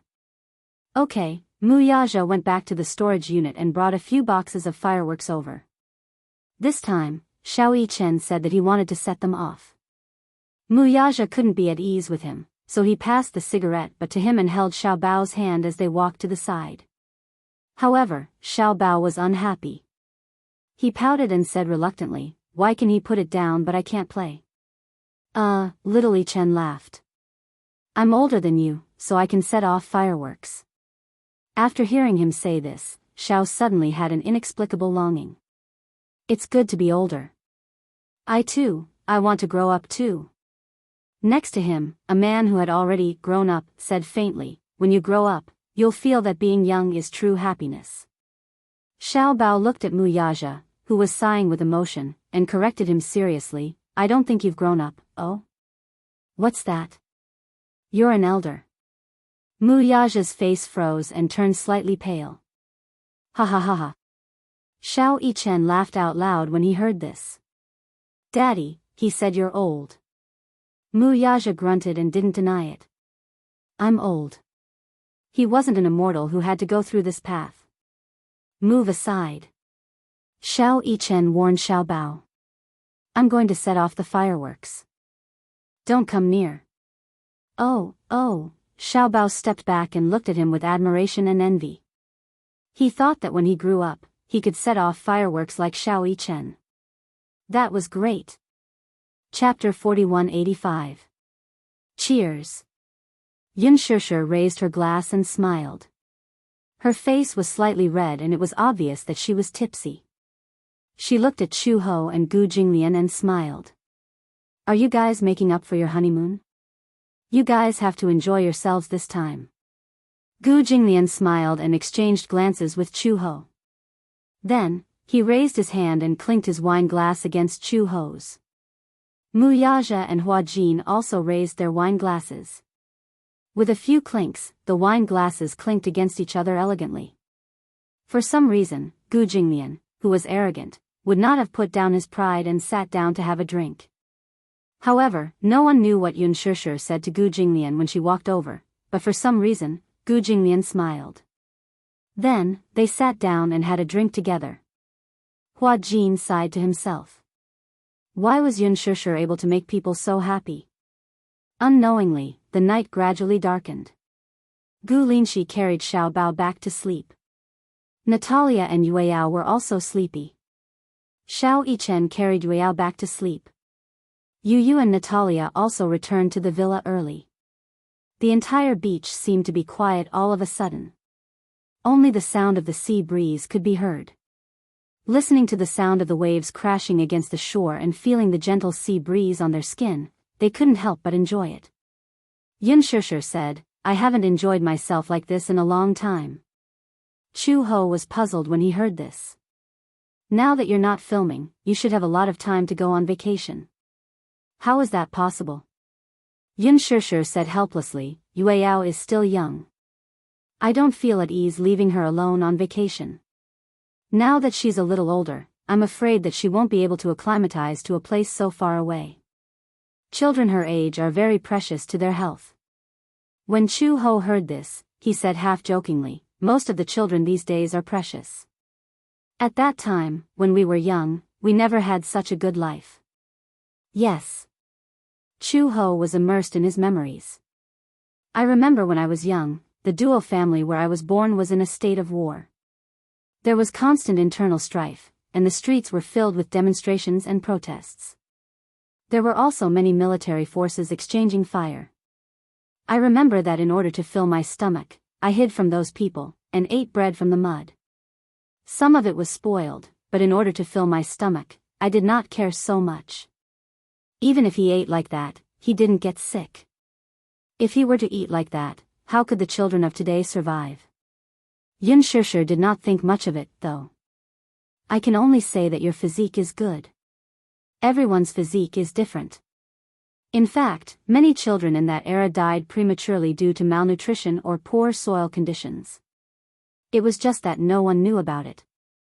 Now that the days were better, such things happen less often. However, the children in those poor areas still find it hard to eat and wear. Therefore, after Yun Shishir got married, she reduced her work. However, she focused more on charity work. There was once when Yun Shishir participated in a charity event and learned that 1,500 yuan a year could be used to fund a poor student's living expenses and tuition fees for a year. Hence, she decided to help 3,000 poor students in one go. Many reporters thought that she was hypocritical and was doing it for the sake of the Xingyu Financial Group's reputation. However, this was Yun Shishir's true thoughts. Chapter 4186. The five of them were enjoying the sea breeze as they chatted with each other.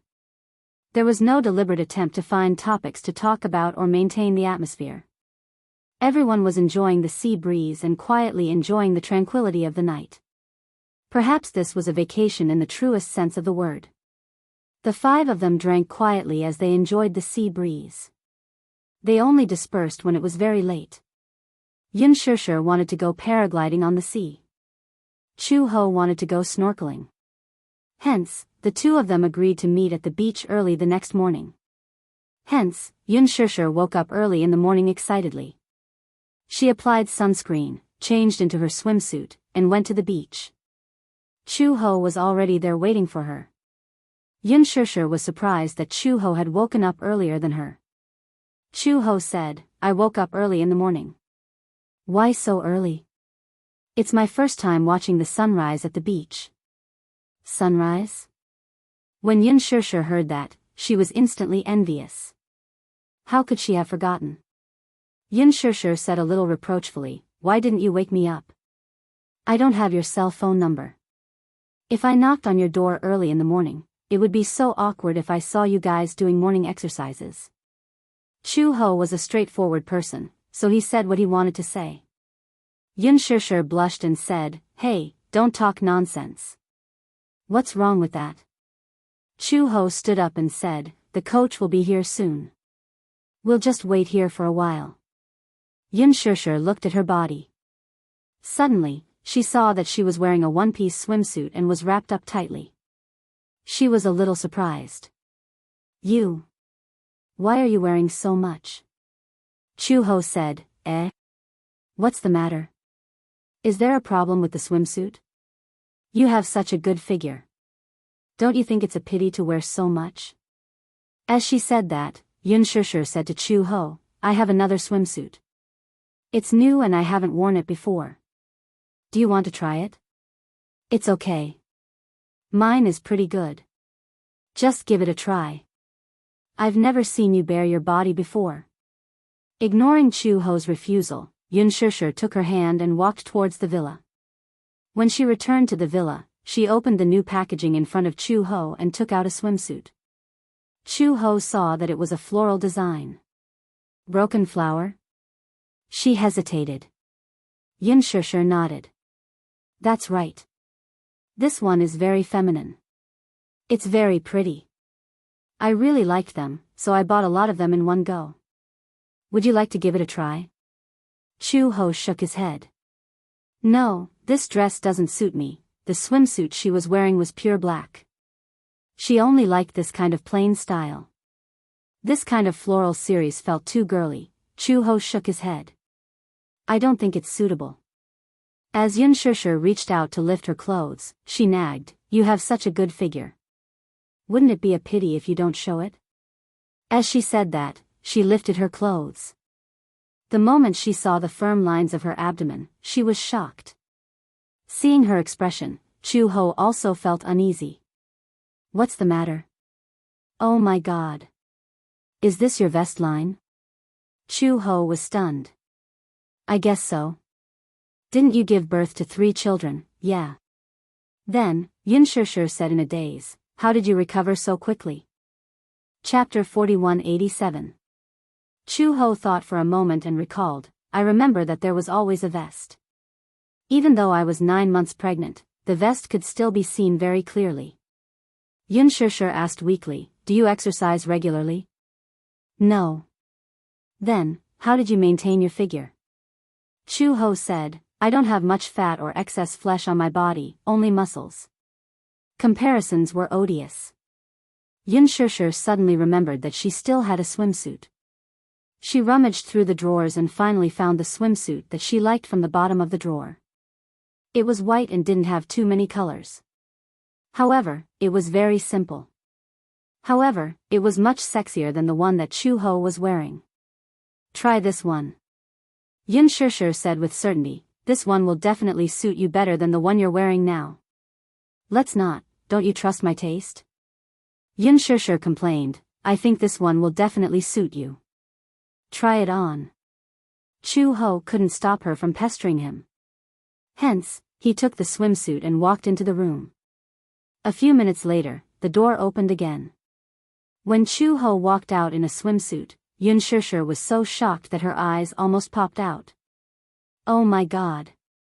As this swimsuit was a sexier style, there wasn't much fabric and it just happened to cover the areas that needed to be covered. Hence, Chu Ho's perfect muscles were fully displayed. Besides the vest, the most important thing was that Chu Ho really didn't have any excess flesh on his body. It was all muscle. The most important thing was that his muscles didn't look bloated. Instead, they had a very fine line, especially his Apollo's belt, which was partially visible. As he walked, every line of his muscles made one feel suffocated with envy. Chu-ho felt a little uncomfortable being stared at by her. She put her hands on her shoulders to protect herself. To her, this swimsuit seemed too revealing. Xianxia slapped her hand away. Don't block it. Why don't you show off your figure? Like me, if I had such a good figure, would wake up laughing in my dreams. Chu-ho frowned and asked, is there a mirror? What happened? Why do I feel like my butt is completely exposed? For some reason, Chu-ho felt like he was running around naked. Xianxia said helplessly, of course not. She pushed her in front of the mirror. When Chu-ho saw herself in the mirror, she was shocked. Xianxia muttered behind her, you're a woman. Isn't it natural for women to love beauty? I always feel that your personality is too masculine, so you always dress very neutrally. Actually, this is called sexy, not revealing. Is that so? You'll be fine once you get used to it. At first, Chu-ho was a little embarrassed to go out. Xianxia took her hand and pulled her out of the door. At that moment, Gu Jinglian had just walked to the beach. He had just laid out a mat and was about to lie down to bask in the sun. In the end, Xianxia took Chu-ho's hand and walked to the beach. Gu Jinglian caught a glimpse of them from the corner of his eye. He was so shocked that his sunglasses were crooked. He sat up abruptly and looked over. Only when he confirmed that the woman in front of him was indeed his wife, Chu-ho, did he believe that this sexily dressed woman was his wife. Why was she dressed like that? Gu Jinglian's eyes almost popped out of their sockets. Chapter 4188. Chu-ho obviously did not notice his presence. At this moment, the coach in charge of the paragliding project had already arrived and was waiting patiently. When he saw Xianxia and Chu-ho rushing over, the coach took one look and could not look away. Especially when he saw Chu-ho's slender figure and sexy figure, he could not even catch his breath. Although Chu-ho did not deliberately train after giving birth, her foundation was still there. She had been training since she was young, so her figure had always been very good.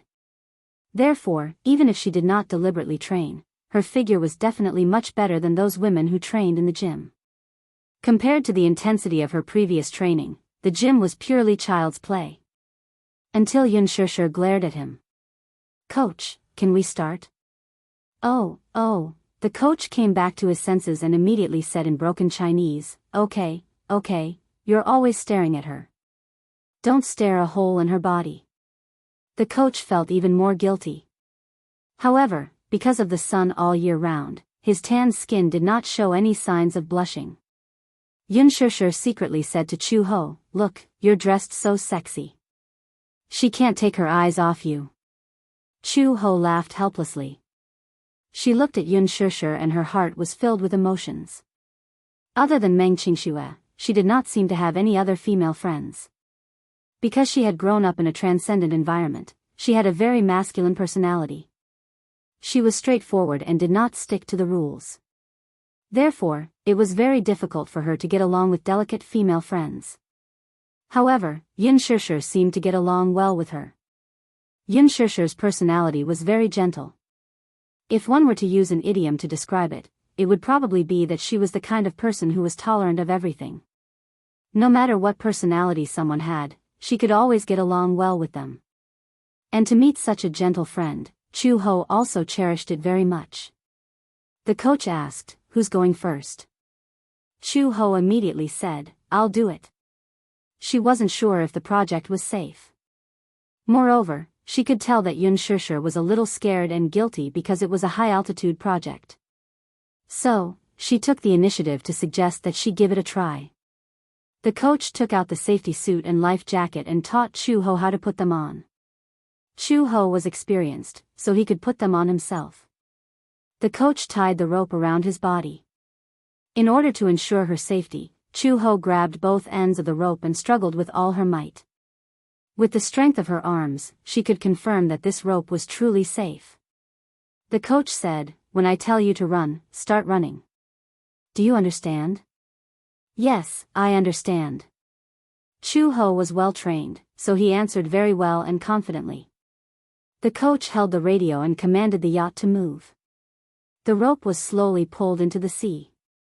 When most of the rope was pulled into the sea, the coach shouted, "Run! Run!" Chu Ho gripped the safety buckle tightly and wanted to run into the sea. When she stepped on the water, the sea breeze suddenly rushed over. Accompanied by the huge dragging force of the yacht, Chu Ho only felt that her feet suddenly left the ground. Her whole body was pulled up by the umbrella and she flew high up into the sky. Actually, it was not considered high up in the sky. Compared to parachuting from thousands of meters in the sky during missions in the past, these tens of meters were not considered high at all. However, Chu Ho still heard Xianxia's exclamation. "Wow! It's so high." Chapter 4189. Wow! It's so high. Then, she couldn't hear anything else. The wind on the sea was strong. Without any shelter, the umbrella floated higher and higher with the sea breeze. The yacht towed the umbrella, and Chu Ho looked relaxed. With the sea breeze blowing and high up in the sky, Chu Ho didn't feel nervous at all. Instead, she felt free. She still remembered the first time she parachuted. She stood on the helicopter and looked down at the sky. Even though she pretended to be calm, she still felt uneasy and nervous. Parachuting wasn't 100% safe. The accident rate was also very high. Especially for newbies, if they didn't grasp the essentials, it was easy to fail the parachuting. Even if there were no accidents, they could still get injured. Not to mention other things, just the state of mind when facing such a high altitude was definitely something that ordinary people could understand. Xianxia stood by the sea and watched. Gu Jinglian walked over and looked at Chu Ho, who had drifted far away. He asked blankly, "What's that?" "That's an airship pulling an umbrella." Xianxia said nervously, "Why do I feel a little scared?" "It feels very high. Chu Ho has already flown so far away. I wonder if she's scared." Gu Jinglian heard this and glanced at her disapprovingly. "Scared? What's there to be scared of? She won't be scared. She's so brave." Xianxia sighed from the bottom of her heart. She had seen many brave people, but she had never seen someone like Chu Ho, who was fearless in the face of any hardship. She was even braver than most men. 10 minutes later, Xianxia saw from afar that the umbrella was slowly descending on the sea. Chu Ho fell into the sea, but because of the life jacket, she floated on the sea. The coach went down the ladder and reached out to pull her. However, Chu Ho didn't grab his hand. She climbed onto the speedboat by herself easily. Soon, the speedboat flew toward the coast. Xianxia and Gu Jinglian heard the sound of the speedboat and looked over. They saw Chu Ho standing on the speedboat and giving Xianxia a thumbs up. "Great! You must try it." When Xianxia heard this, she looked at the high altitude where Chu Ho had flown. However, she still had some lingering fears. "Isn't it too high? That's impossible." Compared to parachuting, this height was already very friendly. Because it was a commoner entertainment project, the height was within the range of ordinary people. Chu Ho said to her, "At this height, I don't have to wear a safety suit. I can grab the safety buckle with my hands." The parachute had a safety clasp that needed to be held with both hands, but most people didn't have such a strong grip. When the coach heard this, he didn't think much of it. "How is that possible? You won't be able to hold it at such a high altitude. If you fall from tens of meters to the sea, it'll be no different from falling from a tall building." Xianxia laughed and said, "Chu Ho, that's too dangerous." "It's true." Chu Ho said seriously, "When I used to practice parachuting, I was still a new recruit. There was once when my safety suit wasn't buckled properly and I fell in midair. I only landed safely by holding onto the safety clasp." When the coach heard this, he was shocked. Chapter 4190. If she wanted to make it to the ground, not only would she need an amazing arm strength, she would also need an amazing grip. This was something that even the top Special Forces soldiers would find difficult to achieve. How could a woman like her do it? Moreover, he had never seen a woman skydiving before. The coach thought that skydiving was Chu Ho's personal hobby, so he said, "Amateur skydiving is different from this. It's not amateur. As Chu Ho said this, he turned to Yun Shishir and said, don't worry. As long as the safety measures are taken, you will be able to take off and land safely. The coach still didn't believe him. Instead, he said provocatively, I don't believe you just because you say so. If you're so capable, why don't you try it? Before he could react, Gu Jinglian glared at him coldly, exuding a sharp aura. How dare he provoke him? The coach caught a glimpse of Gu Jinglian's sharp gaze and jumped in shock. He was slightly intimidated by his gaze. However, Chu Ho said, why should I try it? Why did she have to do meaningless things and take unnecessary risks for the sake of being brave? There was no need. The coach also felt that it was pointless. He said resentfully in decent Chinese, come on, come on. Next. He picked up the life jacket and gestured at Yun Shishir. Yun Shishir was about to walk over when Chu Ho reached out and said to the coach, let me put it on for her.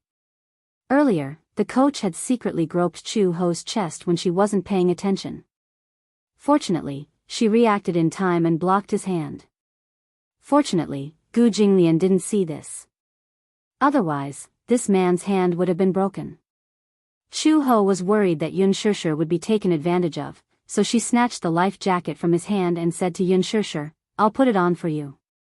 The coach saw this and became worried. No, you're not professional. If you don't do it well, it will be dangerous. I know this better than you. I'm the coach. I'm responsible for your safety. The coach did not dare to take the risk. He had signed an agreement with the hotel.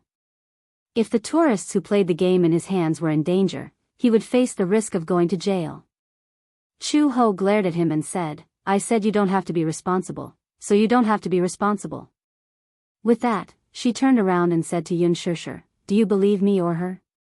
Chu Ho thought that Yun Shishir would more or less hesitate, but Yun Shishir said without hesitation, of course I believe you. When Chu Ho heard this, he was slightly taken aback. Then, he smiled in relief. There was a feeling of being trusted.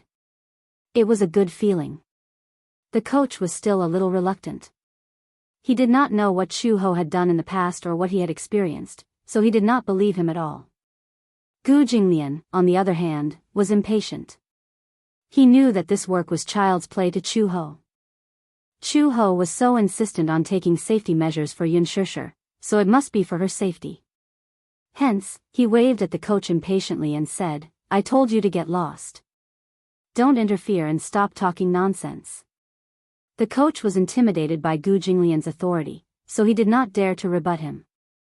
However, he still emphasized, you have to be responsible for all the consequences of your actions. With that, he walked onto the yacht and tidied up the ropes. Chapter 4191. Chu Ho looked up in surprise. She didn't know how she had seen through her kind intentions.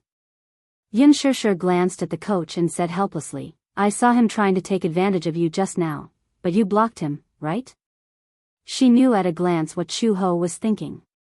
She was afraid that she would be harassed by the coach. However, Chu Ho was more reserved and reserved. She always did things quietly and didn't like to flaunt herself. Yun Shishir was touched. Chu Ho said quietly, it's okay now. I've checked. It's tied up very well. With that, she retreated to the side and told Yun Shishir, when I say, 3, 2, 1, and you hear, 1, start running. Don't care about anything else, just run. Do you understand? Yun Shishir nodded seriously. I understand. Chu Ho gestured to the coach. The coach started the yacht and drove away. The rope was slowly dragged into the sea. Chu Ho looked at the rope being dragged into the sea and started counting. 3, 2, 1. Run. Run. Yun Shishir immediately followed Chu Ho's instructions and ran with all her might. Because she had to hold the paraglider, she didn't have as much strength as Chu Ho. It was a little strenuous for her to run. When she stepped into the sea, she suddenly felt her body float up like a hydrogen balloon. She screamed in shock and immediately felt herself flying into the sky. Ah! Yin Shishir was so scared that her face turned pale. She closed her eyes and didn't dare to look anymore. Chu Ho said loudly, "Open your eyes. Look." Then, as the water gradually rose, Yin Shishir could no longer hear Chu Ho's voice. Finally, she gathered her courage and opened her eyes. When she lowered her head again, she saw that there was a vast ocean beneath her feet. The speedboat broke through the waves and the sea breeze blew the paraglider higher and higher. Her body swayed along with the paraglider. Then, she saw the beautiful horizon in the distance. The horizon and the sea seemed to have fused together perfectly. She couldn't even tell with her naked eyes which line was the sea and which line was the horizon. Turning his head, he saw that on another public beach, the yachts, the beach chairs, and the tourists were gradually becoming smaller and smaller. The paraglider took her to the public waters. When the tourists below saw her, they shouted and whistled excitedly. They were extremely excited. Wow! Yin Shishir took a small breath and finally exhaled the turbid air that was stuck in her chest. What followed was an unprecedented relief. Although the safety rope was somewhat strangling her, it gave her a great sense of security. Ah! She shouted loudly, as if she was venting, as if she was cheering him on. However, his voice was quickly shattered by the sea breeze. It was her first time trying such a high-altitude project, so she was both excited and nervous. She followed Chu Ho's instructions and held the safety lock tightly. Her whole body relaxed, and she floated freely above the sea with the parachute. 10 minutes later, the speedboat reached the shore. Yin Shishir wore a life jacket and jumped down from the speedboat. She stepped on the water and returned to the shore. Chu Ho came up to her and asked gently, "How was the experience? Was it fun?" "It was fun." Chapter 4192. Chu Ho interrupted her. "But you did very well." Yin Shishir's eyes lit up. "Really?" "Yes." "Phew, that's good." Yin Shishir patted her chest, still feeling a little scared. "Actually, I'm a little afraid of heights." "Afraid of heights?" Chu Ho scratched his head. He couldn't understand what a fear of heights was. This was because she had never been afraid of heights before. The first time she faced such a high altitude was standing on a helicopter. Facing a height of 2,000 meters, she was about to jump down. No one knew if there would be an accident. No one knew if she would survive. Yin Shishir still wanted to continue playing. At this moment, Xiao Yichen suddenly ran over anxiously. "Mommy, bad news." Yin Shishir saw his anxious expression and felt a little uneasy. She immediately walked over and asked, "What's wrong?" "Natalia has a fever." Yin Shishir went to Natalia's room. In the huge room, Natalia lay weakly on the bed. The air conditioner wasn't on and she was even wrapped in a thick blanket. Yu sat quietly by the bed. When he heard footsteps, he immediately stood up and looked at Yin Shishir. "Mommy, what's wrong with her?" Yin Shishir walked to the bed and stretched out her hand. She saw a glass of water and a few pills on the bedside table. They seemed to be the fever medicine he had brought over. "What's wrong with her?" Yu frowned and said, "She seemed to be feeling unwell this morning. She has been lying in bed and can't get up." Uncle Huajin was a little worried and took her temperature. He found out that she had a fever of 39.8 degrees. 39.8 degrees? Such a high fever? That was quite a high temperature. Children weren't like adults. This temperature was already very serious. Yu continued, "Uncle Huajin said that he might have gotten a fever because he was exposed to the sea breeze for too long last night. Natalia doesn't seem to have a good constitution. She gets sick easily, so she's probably suffering from the cold." "How could this be?" Yin Shishir frowned. Yueyao was younger than Natalia. Even Yueyao was fine. Why did Natalia have a fever? Moreover, the sea breeze on the beach last night was not that strong. Moreover, the weather here was so hot. How could he have a fever for no reason? Originally, I wanted to give her some fever medicine, but I don't know why she has a fever. I can't give her medicine recklessly. So, let's go to town to buy some fever patches first. If the fever patches don't work, we'll go to the hospital. In the small town of Saipan, there was only a simple medical center. A proper hospital required a long drive to the center.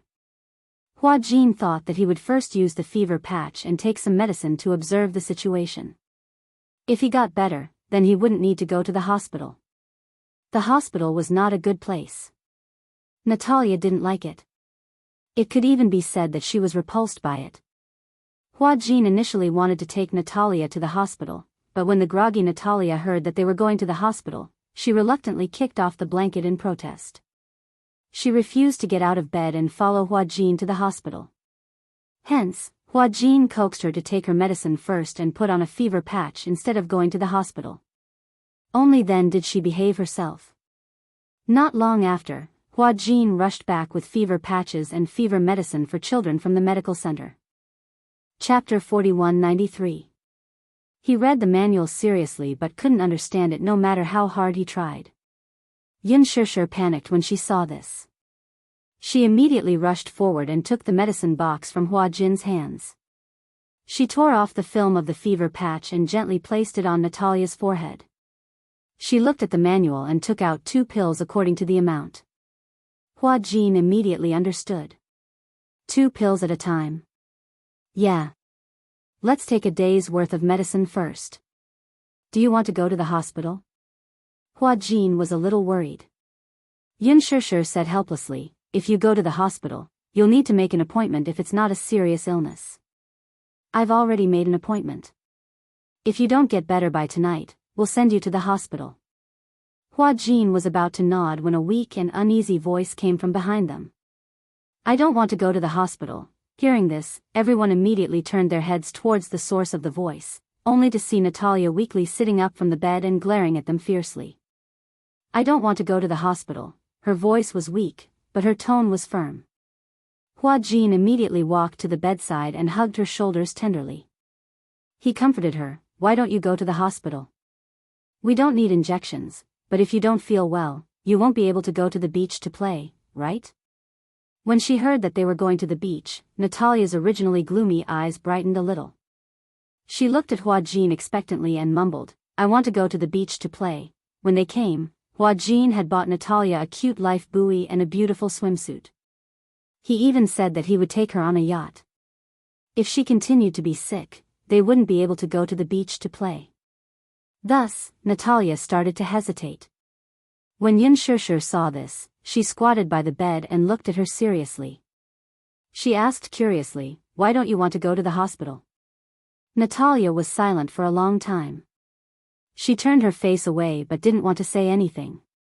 When Hua Jin saw this, he immediately said sternly, Natalia, no matter who is talking to you, you have to look at them, okay?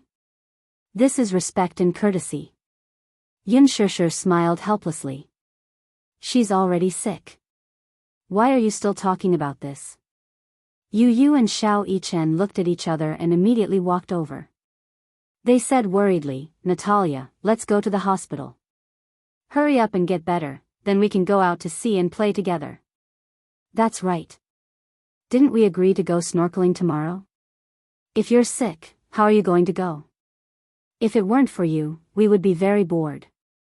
Natalia hesitated for a long time before she said in a lonely voice, Natalia suddenly said something that sent chills down everyone's spines. My sister said she doesn't want to go. Yinshirsher and Hua Jin looked at each other and were stunned. At the airport, Alice hurriedly took a taxi and rushed to the private beach. The taxi stopped at the entrance and she hurriedly paid the bill. At the same time, Yinshirsher had been waiting at the entrance for a long time. Earlier, Yinshirsher had asked Alice to come to Saipan for a vacation. Also, Alice wanted to observe Natalia's condition. However, when the plane landed, she received a call from Yinshirsher saying that something had happened to Natalia. Chapter 4194. By this time, Natalia had already taken the medicine under Hua Jin's patient persuasion. As the medicine took effect, she went to bed early to rest. The moment Alice entered the villa, she saw Hua Jin sitting by the bed with a solemn look on his face. He was looking at Natalia with heartache. What happened? Alice put her hands in the pockets of her windbreaker and walked to the bed. She glanced at Natalia and frowned slightly. What's wrong with her? Shoo! Hua Jin gestured to the door and mouthed to Natalia, she's asleep. Let's talk outside. Alice nodded, turned around, and walked out the door. Hua Jin asked Yu and Xiao Yichen to look after Natalia in the room. He then followed Alice to the door. Alice lit a cigarette and stood by the bed. She asked quietly, something happened to her, right? Hua Jin nodded silently and sat down on the sofa. He asked hesitantly, does Natalia have an older sister? Alice turned around abruptly and narrowed her eyes suspiciously. Older sister? Yes. She said her older sister's name is Natalia. Natalia? Alice's face suddenly turned serious. She looked at Hua Jin. For a moment, her mind was filled with thousands of thoughts.